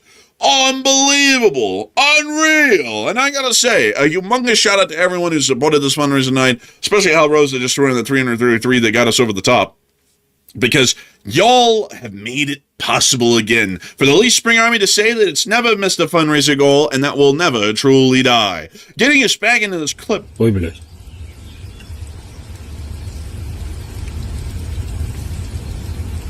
Oh. It's actually kind of peaceful out here.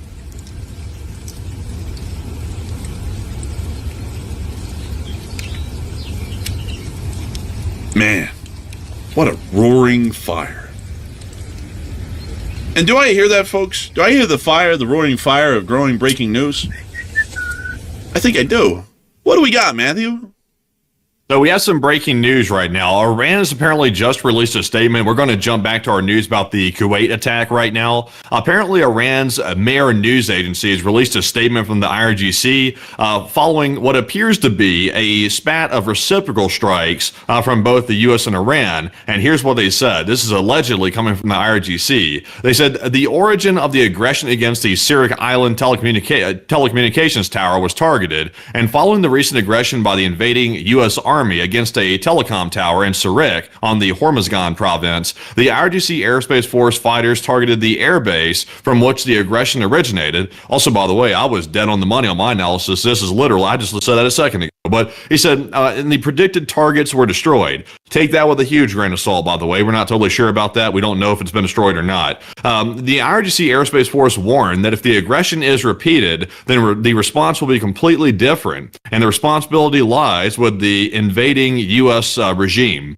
So that's what they're saying right now. So the IRGC is confirming that they did this in response to the recent airstrikes that took place that CENTCOM just announced. So it appears to be our analysis was dead on. But Enforcer, what say you? They said, call up the army. Because clearly the army is flying F-35s. Makes a whole lot of sense. But very interesting, and it does appear that this is right on the money of what we had assumed. A big fist bump to me and Matthew, because the analysis here, folks, is immaculate. So many people say, so many doubters say, folks, that we never know what we're talking about, yet we're always proven right, for the most part, on what we analyze as probably being the story. Like, well before anyone else can even get the actual story out, we already are like, yep, that's what happened, and it did. You gotta love it. But also, by the way, I am seeing some confirmation here from Jake Epstein that apparently the air... say what? Who was that again? Bro, like he's a defense correspondent for Business Insider. Oh, okay. I'm sorry. I thought you said something else. I was like, what? I was like, not everybody named Epstein is involved with that other junk. But Jake Epstein does really good work, by the way. He's a defense correspondent. But he apparently said here in a Twitter post, he's confirming that apparently these U.S. airstrikes on Iran were conducted on Saturday and Sunday, which was today, of course, hitting that radar and command and control targets, which Iran was just referring to in that post that came out from Mehr News. So that appears to be confirming all the information. So that part of the story that Iran's putting out does actually line up, by the way. Apparently, this was a retaliation for the U.S. airstrikes on that tower that they're talking about, that telecom tower. So that part appears to be truthful to a large degree. But the part that may not be truthful is the part about the targets being destroyed at the airbase. We don't know that. We haven't seen any evidence of it yet. And so we'll definitely have to see if we can get some further evidence and information on that one here in the near future. But it does appear that we are able to largely conclude the story at the moment. The Iranians conducted a retaliatory attack against the United States for the strikes that we conducted yesterday near to Kazim and Hormuzgan, and it appears that they were attempting to conduct an attack once again on the Ali Al-Salim airbase. So with that, we are going to be moving on out of this breaking news and back into our normal coverage of the war in Ukraine. Moving us on into our next clip, we also got to see another clip of the fire here in the city of Lazarevo, and we also get to see it there as well. Would you look at that? Man, I'm not gonna lie, man. Like, when I first heard you say that, man, I thought you said Jeffrey. I was like, who? I was like, wait, what? I was like, man, honestly, I feel bad for him because at this point, having a last name like that, like it's gonna haunt people. Like, even if they weren't even involved in that situation, it's like that's gonna haunt people. I feel bad for people stuck with that last name. Man, honestly, man, I'm not gonna lie though. I mean, like, man, like I was sitting there trying to get towards, like, trying to figure out what was going to be coming next and thinking of my monologue because I knew you were about to say, so what do you think about it? And I was like, I need to start thinking about what I'm going to say. And then I heard Epstein. I was like, huh? I was like, wait, what? Who? Because I heard a name start with a J and then Epstein. I was like, huh? I was like, I don't think that guy's in military analysis. I think he's in something else. Moving us on from that, it is time for us to get on into the war in Ukraine, inside of the territorial borders of Ukraine. And I gotta say that there is a lot going on in this area. A lot to cover. Moving us on up and into the area of the northern areas of Ukraine. The Ukrainian air defense fire is working incredibly well today.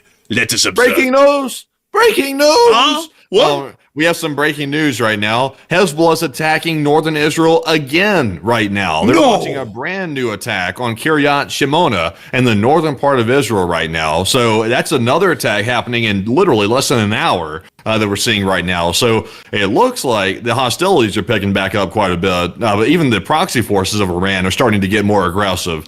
So a lot of stuff going on right now. Not a good look for these so-called peace talks. Damn. These peace talks be warring. Like, damn. Also, by the way, apparently the Secretary of State of the United States is pushing for a new ceasefire between Israel and apparently Lebanon to get Hezbollah to stop the attacks. I could have sworn, though, there was already a ceasefire in place, the second one, but apparently we all have amnesia, apparently, from the looks of it. So silly junk happening again. Oh, that silly business. We all know that one, right? That silly business. We all know it well.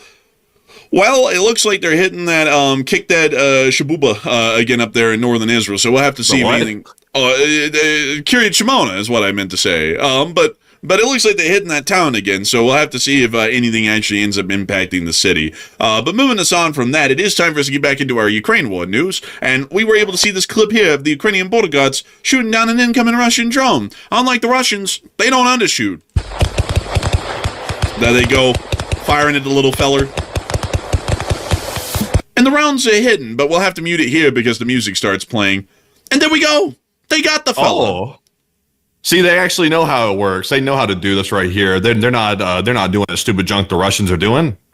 Yeah, see, they know how to work the air defense. They know how to shoot the guns. That's why Russian air defense just ain't working like it should be. We also got to see this clip as well, showing that thing blowing up on the ground in another clip. This is another drone, by the way, that was shot down overnight. Oh, they hear a little air defense fire out there. Seems like it might be a distance away. I'd hope that it is. If it was close, it'd be kind of scary. Oh. Oh, boy. Well, damn.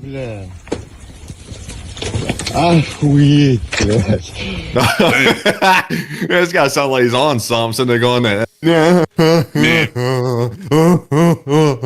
I heard that that guy was on that Galaxy Pack. I heard that he was not in the right state of mind when that video was made. We also got to see that out in the Kursk region, Russian forces were getting hit quite heavily by the Steel Border Brigade of the Ukrainian Border Guards unit.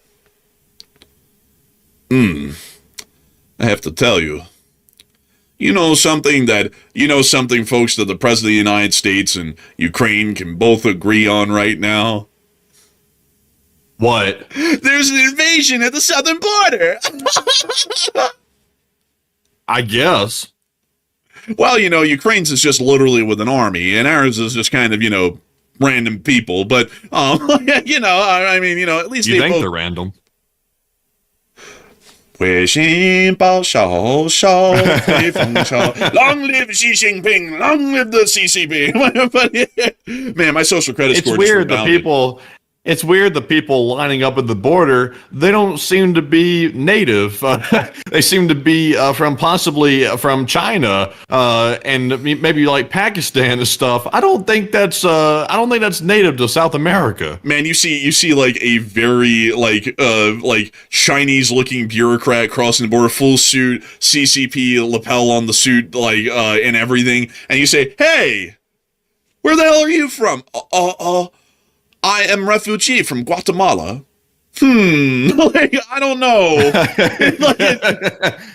I love, let's see here. I love Takis and I love churros too. It's like, I don't think this is very convincing here. I don't think this is very convincing at all. Like you say, well, if you're from Guatemala, can you speak Spanish or any of the local indigenous languages there?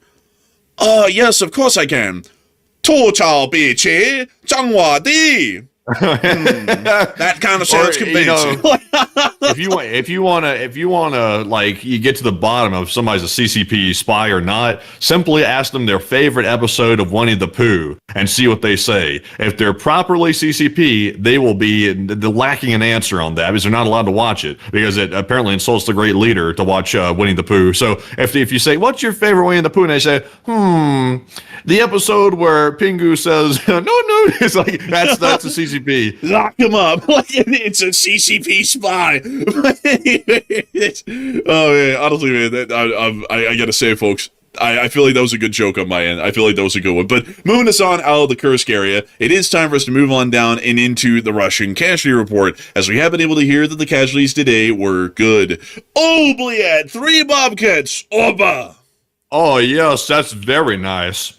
Man, I gotta say, it is something else. And according to Miss Disa, keeper of the records, troop losses are the highest level since early March. 524 vehicles is the new highest daily loss, as is 19 ground robotic complexes, which isn't shown on this demographic, but still is doing good. And we also get to see that artillery and vehicles are the highest month totals of the war, and 2026 totals to date and averages are also presented here by Miss Disa, who is keeping this accurately reported in a spreadsheet, which is actually very impressive. Outside of that, we have been able to confirm that 1,560 Russian soldiers have been wounded and killed over the past 24 hours, along with 14 APCs, 524 supply trucks, 2 main battle tanks, 57 artillery pieces, 1,894 drones, 6 MLRSs, 1 anti-aircraft warfare system, and 3 Bobcat skid steers. All in all, a pretty good day, and when we compare it to that month average, it's looking incredibly good. Really good. Take a look at this, folks. Here are the May totals for everything. 33,770 Russian soldiers lost over the whole month. On average, about 1,100 a day wounded and killed. 2 tanks on average a day, 5 APCs, 66 artillery pieces, 2 MLRSs, 1 air defense system. That's generally normal for the larger part, but still incredibly good. 1 plane or aircraft. There was a bit of a dry spell there from February up until now. And also 1 helicopter on average. Not bad at all. Also, we can see that those ground robotics complexes are getting destroyed in pretty significant numbers. About 8 a day. 1,800 drones are getting destroyed a day. 4 cruise missiles, 278 supply trucks, and 3 special equipment on average every day of this month, which are incredibly good numbers to see on a running average in most categories. And of course, showing us that once again, the Ukrainians are doing incredibly well, and also Ms. Disa be keeping them records. Very, very much like someone who would be involved in the financial industry, like accounting. Don't you think so, Matthew? Like, this is like the work of like an accountant. It's like in Deal or No Deal, they're like, call the banker, and you're like, they call the banker up there at the top. They have the numbers. So with these kinds of numbers, would it be possible for me to get a loan? like show this to the bank, huh? No loan for you. Oh, they don't ever give loans out to folks like us. Anyways, moving on out of that news, it is time for us to get on and into the front lines themselves. What do we got going on here? Well, we got down there in the Konstantinivka front, that Special Purposes Unmanned Systems Battalion, GRUG, or KRUK as they call it, has been hitting them Russians. They've been hitting them hard in the National Police. Man, these police go hard. Like, they go harder than the soldiers sometimes. I love to see the police. Man, the Ukrainian police be like, you have the right to get silent, and then they throw a drone on you. It's like, damn, man, they believe in enforcing the law and them rights. And lefts. Nobody cares about the constitutional rights more than the Ukrainian police, I tell you. I tell you, folks, they always say that, some American police groups have like a tough on crime approach. I just don't think they can get close enough to the kind of tough on crime approach that the Ukrainian police have. They seem to be a little bit tougher than the U.S. ones, at least on the law enforcement side of things. And the Ukrainian police are busting them down. Man, they's beating them down. Damn. I had to reword that. I was about to say something else that people were about to misconstrue as some nasty statement. So I had to reword that on the spot. So it came out good.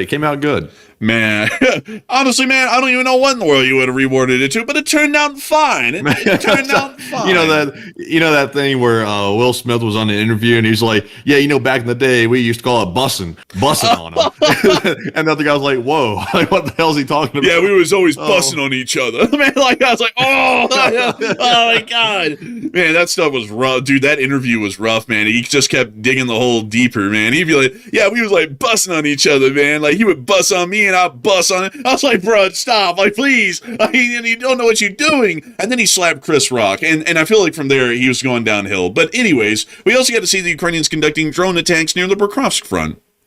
This guy was caught by surprise. This guy was caught with some fries.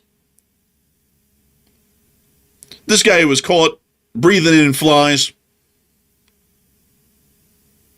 Oh, wow, that guy actually kind of like concealed his position a little bit with the smoke from his supposed to be smokeless powder out of that rifle, but it really wasn't. It was like a musket. Man, this, whenever he fires a shot, he has to yell, hear ye, after each one. For real, look at this thing. Look at that. Oh, look, a turtle tank. Oh, these things are almost obsolete now. Oh, look, some dirt bikes. You got the one in the rear. Got the supply truck, too. Oh, look at this guy. Caught by surprise. Well, looks to me like they're not doing well in Pokrovsk. Moving us on out of that clip, we also got to see another one here from the Pokrovsk area, also showing some Russian artillery getting counter-batteried, as we call it. Back in the day, it'd be called counter-battery. Generally, it's just a part of general drone activities these days. Also, by the way, apparently the attacks on Kuwait, just to circle back to that for a second, not to use corporate speak, but moving back to that, apparently the attack is over. It looks like flights are starting to land once Kuwait International Airport. So if there is damage, we should be hearing about it unless the U.S. tries to cover it up again like they did during the last attack 2 days ago. So we might be getting some information on that, but it looks like the attack has concluded. Well, I thank you so much for circling back on that, and I have to say that it's really important that we make sure to synergize with our community and communicate with them properly and effectively to make sure that they know what's going on in the war space and the informational sphere that we cover as a part of our conclusive and comprehensive product that we provide on air to everybody. And I've got to say that we have to give a humongous round of applause and a great deal of appreciation to all of our shareholders and also our co-workers and co-hosts for making sure to provide that news at an up-to-date and regular interval. But moving us on out of that, y'all can tell that the quarter call is going to be insane this year. Woo! But anyways, moving on from that, we also got to see the Russian logistics getting hit by the 14th Brigade down here as well. The 14th Brigade has actually been moved down to the Pokrovsk area. Usually throughout most of the war, they were up near the Kupiansk front.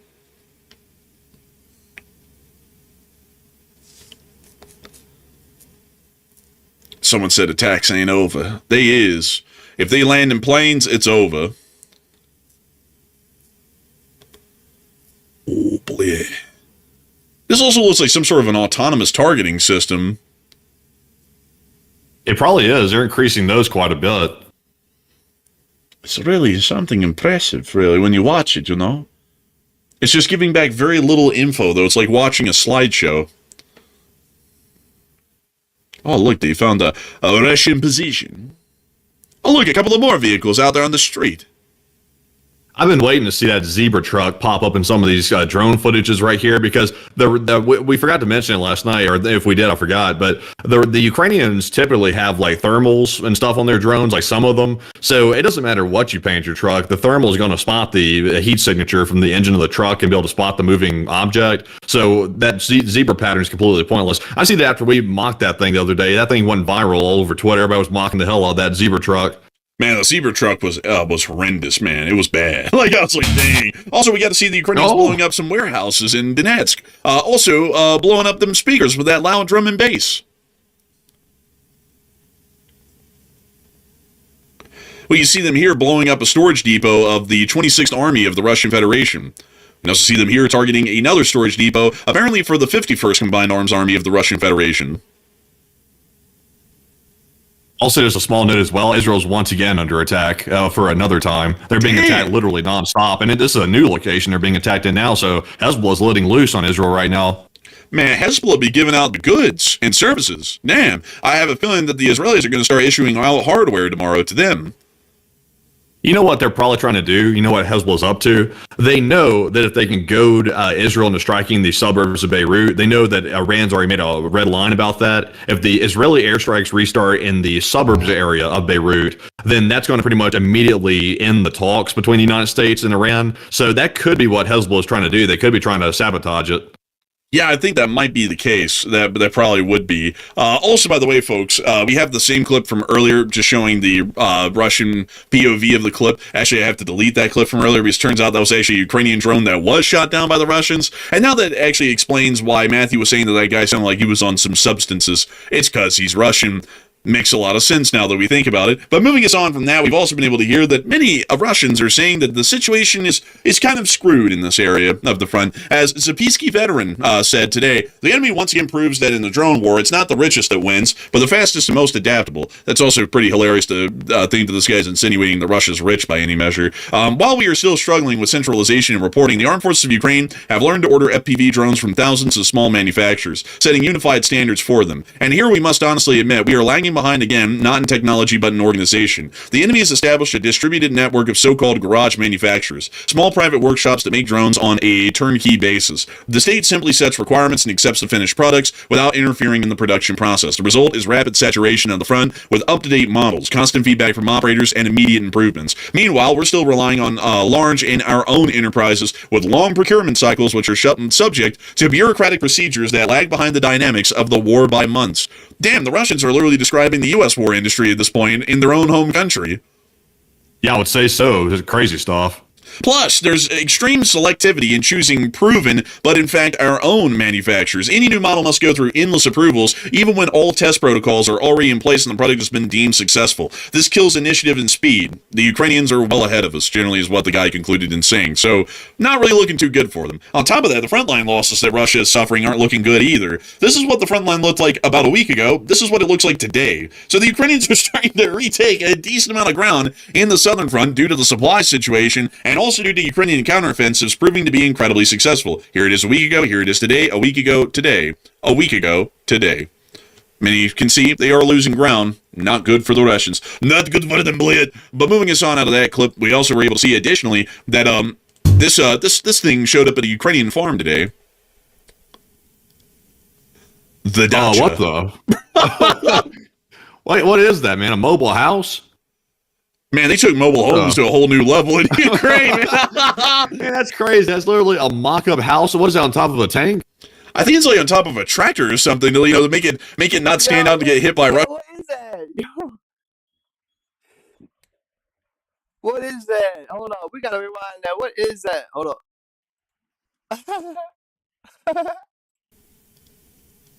The dacha. What the? What is that, man? A mobile house? Man, they took mobile homes to a whole new level in Ukraine. Man, that's crazy. That's literally a mock-up house. What is that, on top of a tank? I think it's like on top of a tractor or something to, make it not stand out to get hit by Russian drones. I think they cover the tractor in a fake house. Hey, that's insane. Back to the clip up again. Like, let's see this thing moving down the way. That's awesome. Look at that. Bro, that's comical. Like, that is hilarious. Man, it's literally, look at that. The house is pulling a right. That's not normal. That's not normal. Man, some schizo right now is looking at this. Someone, the houses are moving. The houses are moving. I knew it. I knew it. Man, someone hasn't been taking their lithium. Man, it's like someone. Man, that's honestly the way it is for young people when they want to buy a house. They're like, "Oh, you almost had it. You got to be," and the house just drives away. Man, bro, some Russian that's in there. Finally, I'm gonna blow up this stupid house with these stupid people. They fly the drone over here. They're like, What the? And then the commander's like, what's going on here? Captain, the house, it's gone. It's not like it just got up and drove away, you idiot. It's like, meanwhile, it literally got up and drove away. Bro, I'm not going to lie. That is the craziest thing I have ever seen. That is insane. Just a house moving through people's streets. I mean, honestly, when you think about it, that's actually pretty smart, though, because if there's ever a drone attack that happens and all of your farm machinery is disguised like houses, you can stop them in the field anywhere, and even if they're, like, really weird looking compared to each other, it could just kind of look like a village and be completely overlooked. Yeah, what if you had, like, literally a whole town, like, full of these things, like a whole town where you could really screw the Russians, you just move the whole town over to the right or something. Oh, my Lord, man, imagine, they'd be like, wait a minute. I think our GPSs are not working. There's a whole town right here. On the map, it shows that there's supposed to be nothing there. Bro, oh my God, that would mess with them so hard. Better yet, put this thing in the path of the Russians wherever they're making small advances. Put this little like fake mobile home town in front of them, and then every single night when the Russians go to sleep or they take a little rest, move the town slowly closer to the Russians, like their front line positions, until finally you're like right up on. They won't know the difference. They're all on vodka anyway. They'll think they're drunk, and then all of a sudden they can hop out of their houses when they go to fight, and they'll be like right there in front of them. Better yet, dude, on the last day when they're like literally like 3 feet from them when they go to sleep that night, they literally just like pick up the houses and just walk over on top of them and then place it down. And then when they wake up in the morning, it's just Zelensky inside the house tapping them on the sheet. Good morning, sweet one. It's time for you to go to be a prisoner of war. And they're gonna be like, what the hell? Like, they're like, what in the hell is going on? Man, honestly, there's a lot of potential with this. And I already have a perfect name for the unit of these fake houses. Call them the Trailer Park Boys. That's what they'll call them. That's the unit. The Trailer Park Boys are moving in. They're attack forces. The assault is coming in. It's the Trailer Park War. Man, honestly, there's a lot of potential with this. We are going to watch these farmers with great interest. Moving us on from this clip, we've also been able to hear that we finally got the picture. That is the hole that was punched in the side of reactor number 6, turbine hall at the ZMPP. This is the IAEA's picture, by the way. So it did happen. But notice, apparently the Russians didn't leave the debris anywhere around and they cleaned it up. So, you know, if it's a Ukrainian one, why didn't they leave it behind to be like, look, see, it's Ukrainian debris. They cleaned it up. I think that's showing us something there. It's tampering with an alleged crime scene. And that's not anything that's breaking the law. I mean, they can do that because it's occupied Russian territory and whatnot. But it's showing that they're trying to hide something. Otherwise, they probably just would have left the stuff out there for the IAEA inspectors to see and then report there was debris on the ground, very much indicative of a Ukrainian design or a Ukrainian design drone sitting around the impact site. The Russians didn't keep it around. Tells me it's probably Russian, and the Russians were the ones that ended up piloting this thing into the side of the reactor, or the turbine hull for the most part, and then ended up covering it up by clearing out the debris of the drone and its parts that were laying on the ground around the area. So, moving us on out of that, we've also been able to see that down near Kherson, some Russian forces got hit today, specifically the substation. Isn't this the substation in Zaporizhia? This is the one in Kherson, I believe. I thought it was in Zaporizhia. Wait. Oh, it is. Why did I put it in here, over here? No, let me move this over here. Sorry, folks, I geolocated that one wrong. You're actually right. Let me eat my foot, everybody, for getting that wrong. Moving us on from that, it is in Zaporizhia. This is the Konka substation. This wouldn't happen to be the substation that helps to feed power from or to the nuclear plant, would it? I don't think so. I'd hope not. I'd hope not. Doesn't really seem that anyone said anything about that, but yeah, it could be, you know, it could be. But that's the end of that clip, and moving us on from that, it is time for us, folks, to get on out of that bit of news and on up into Kyiv, because we have two more things to cover. Sadly, we don't have a speech today, but we have two more things. Ukraine has requested officially from the United States a license from the U.S. to domestically produce Patriot missiles in Ukraine. The license would allow Ukrainian manufacturers to build the interceptors used to knock out Russian ballistic missiles, currently in short supply globally. So right now, the Ukrainians are trying to build their own Patriots, and they're asking the United States for the licensing rights to be able to build them inside of Ukraine. We've also been able to hear that Zelensky talked about possible liftings of sanctions on the Russian Federation. And here's what he had to say about it. So this is going to be Zelensky's speech. Shalom al-Ukrainsky Ukrainki. Lifting sanctions means helping Russian soldiers by helping the Russian defense industry. After some sanctions were eased, we did not see any surprises like lower global prices for oil, gas, or diesel.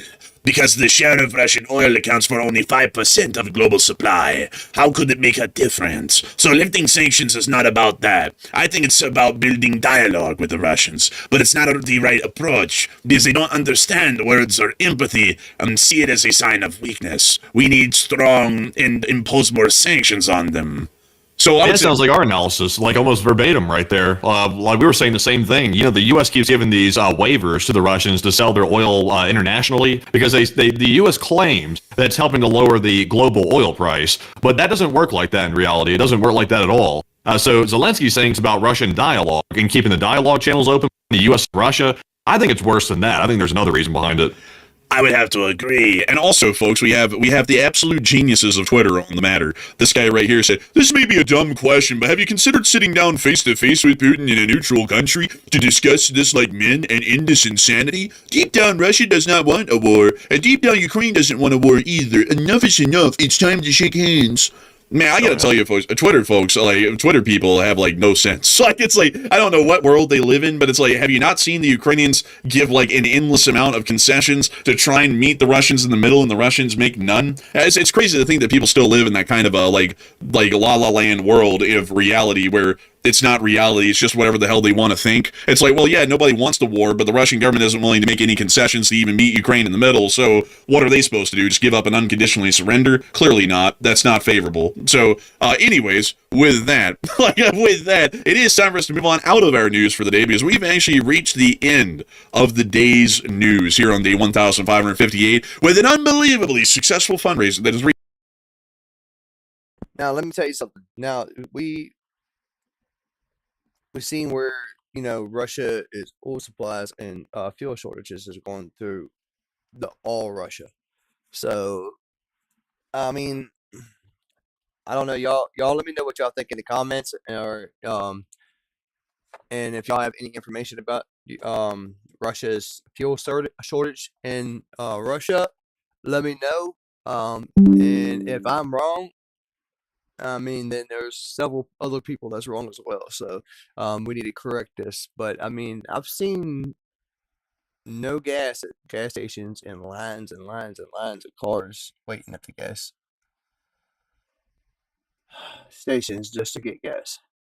So I don't know. I mean, we're going to do more research on this. We haven't found anything about where Russia actually rations their oil every year. So, but we will be keeping y'all up to date about what's going on. So other than that, that's all the news we have for y'all right now. We will be keeping y'all up to date about what's going on with the Iran conflict and the Russia and Romania conflict. Well, not conflict, but confrontation. Let me see y'all's responses in the chats. If y'all have any questions about the show, please comment, or post a comment, or just email me. Great if y'all actually just leave a comment in the comment bar. That way I actually get notified right away, and I will try to answer your questions as best as possible. Other than that, if you're new to the platform, make sure y'all subscribe and follow. We are trying to get more pushed out. Can't talk this morning. More pushed out so we actually get more of a crowd. It is 6:56 a.m. here on the East Coast. Let's get sharing, and let's get liking.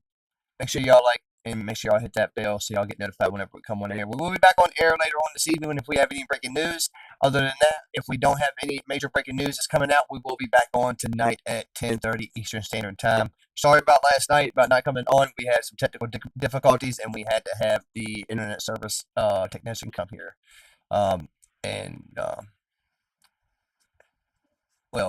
one of my friends came here and actually fixed it. So, but anyways, other than that, I hope y'all have a God bless morning. Make sure y'all be safe out there, traveling to work. I will actually, before we get off air, we will give y'all a traffic report towards DC. Oh, my bad. Apologize.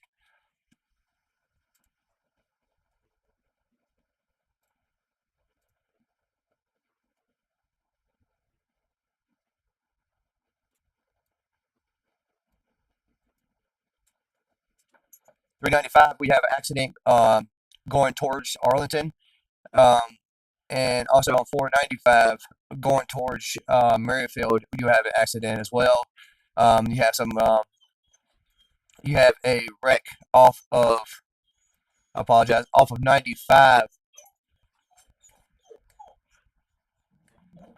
of 95. 1 second. Got some more coming in.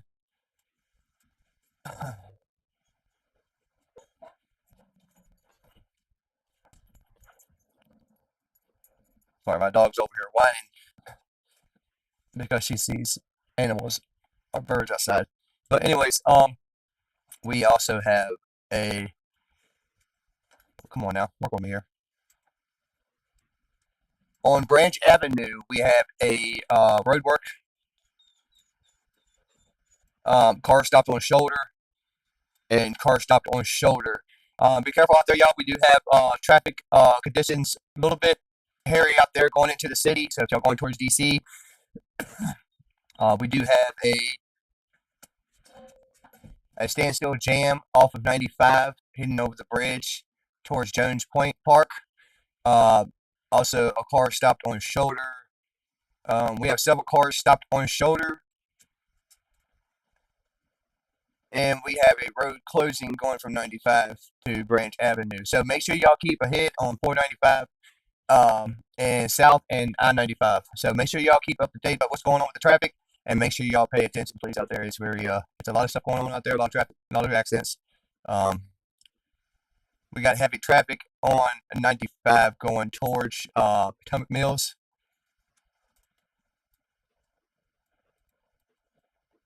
Other than that, traffic in the city is moving typically okay. Let's check the corridor down towards 81 and see what we're looking like over there. And we had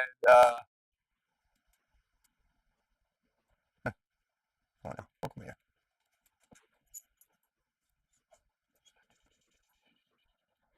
We do have that's on Acre Drive, never mind. It looks like 81 has, what was this? Heavy traffic off of exit I-70 and 11 and right off of 81, right there where 70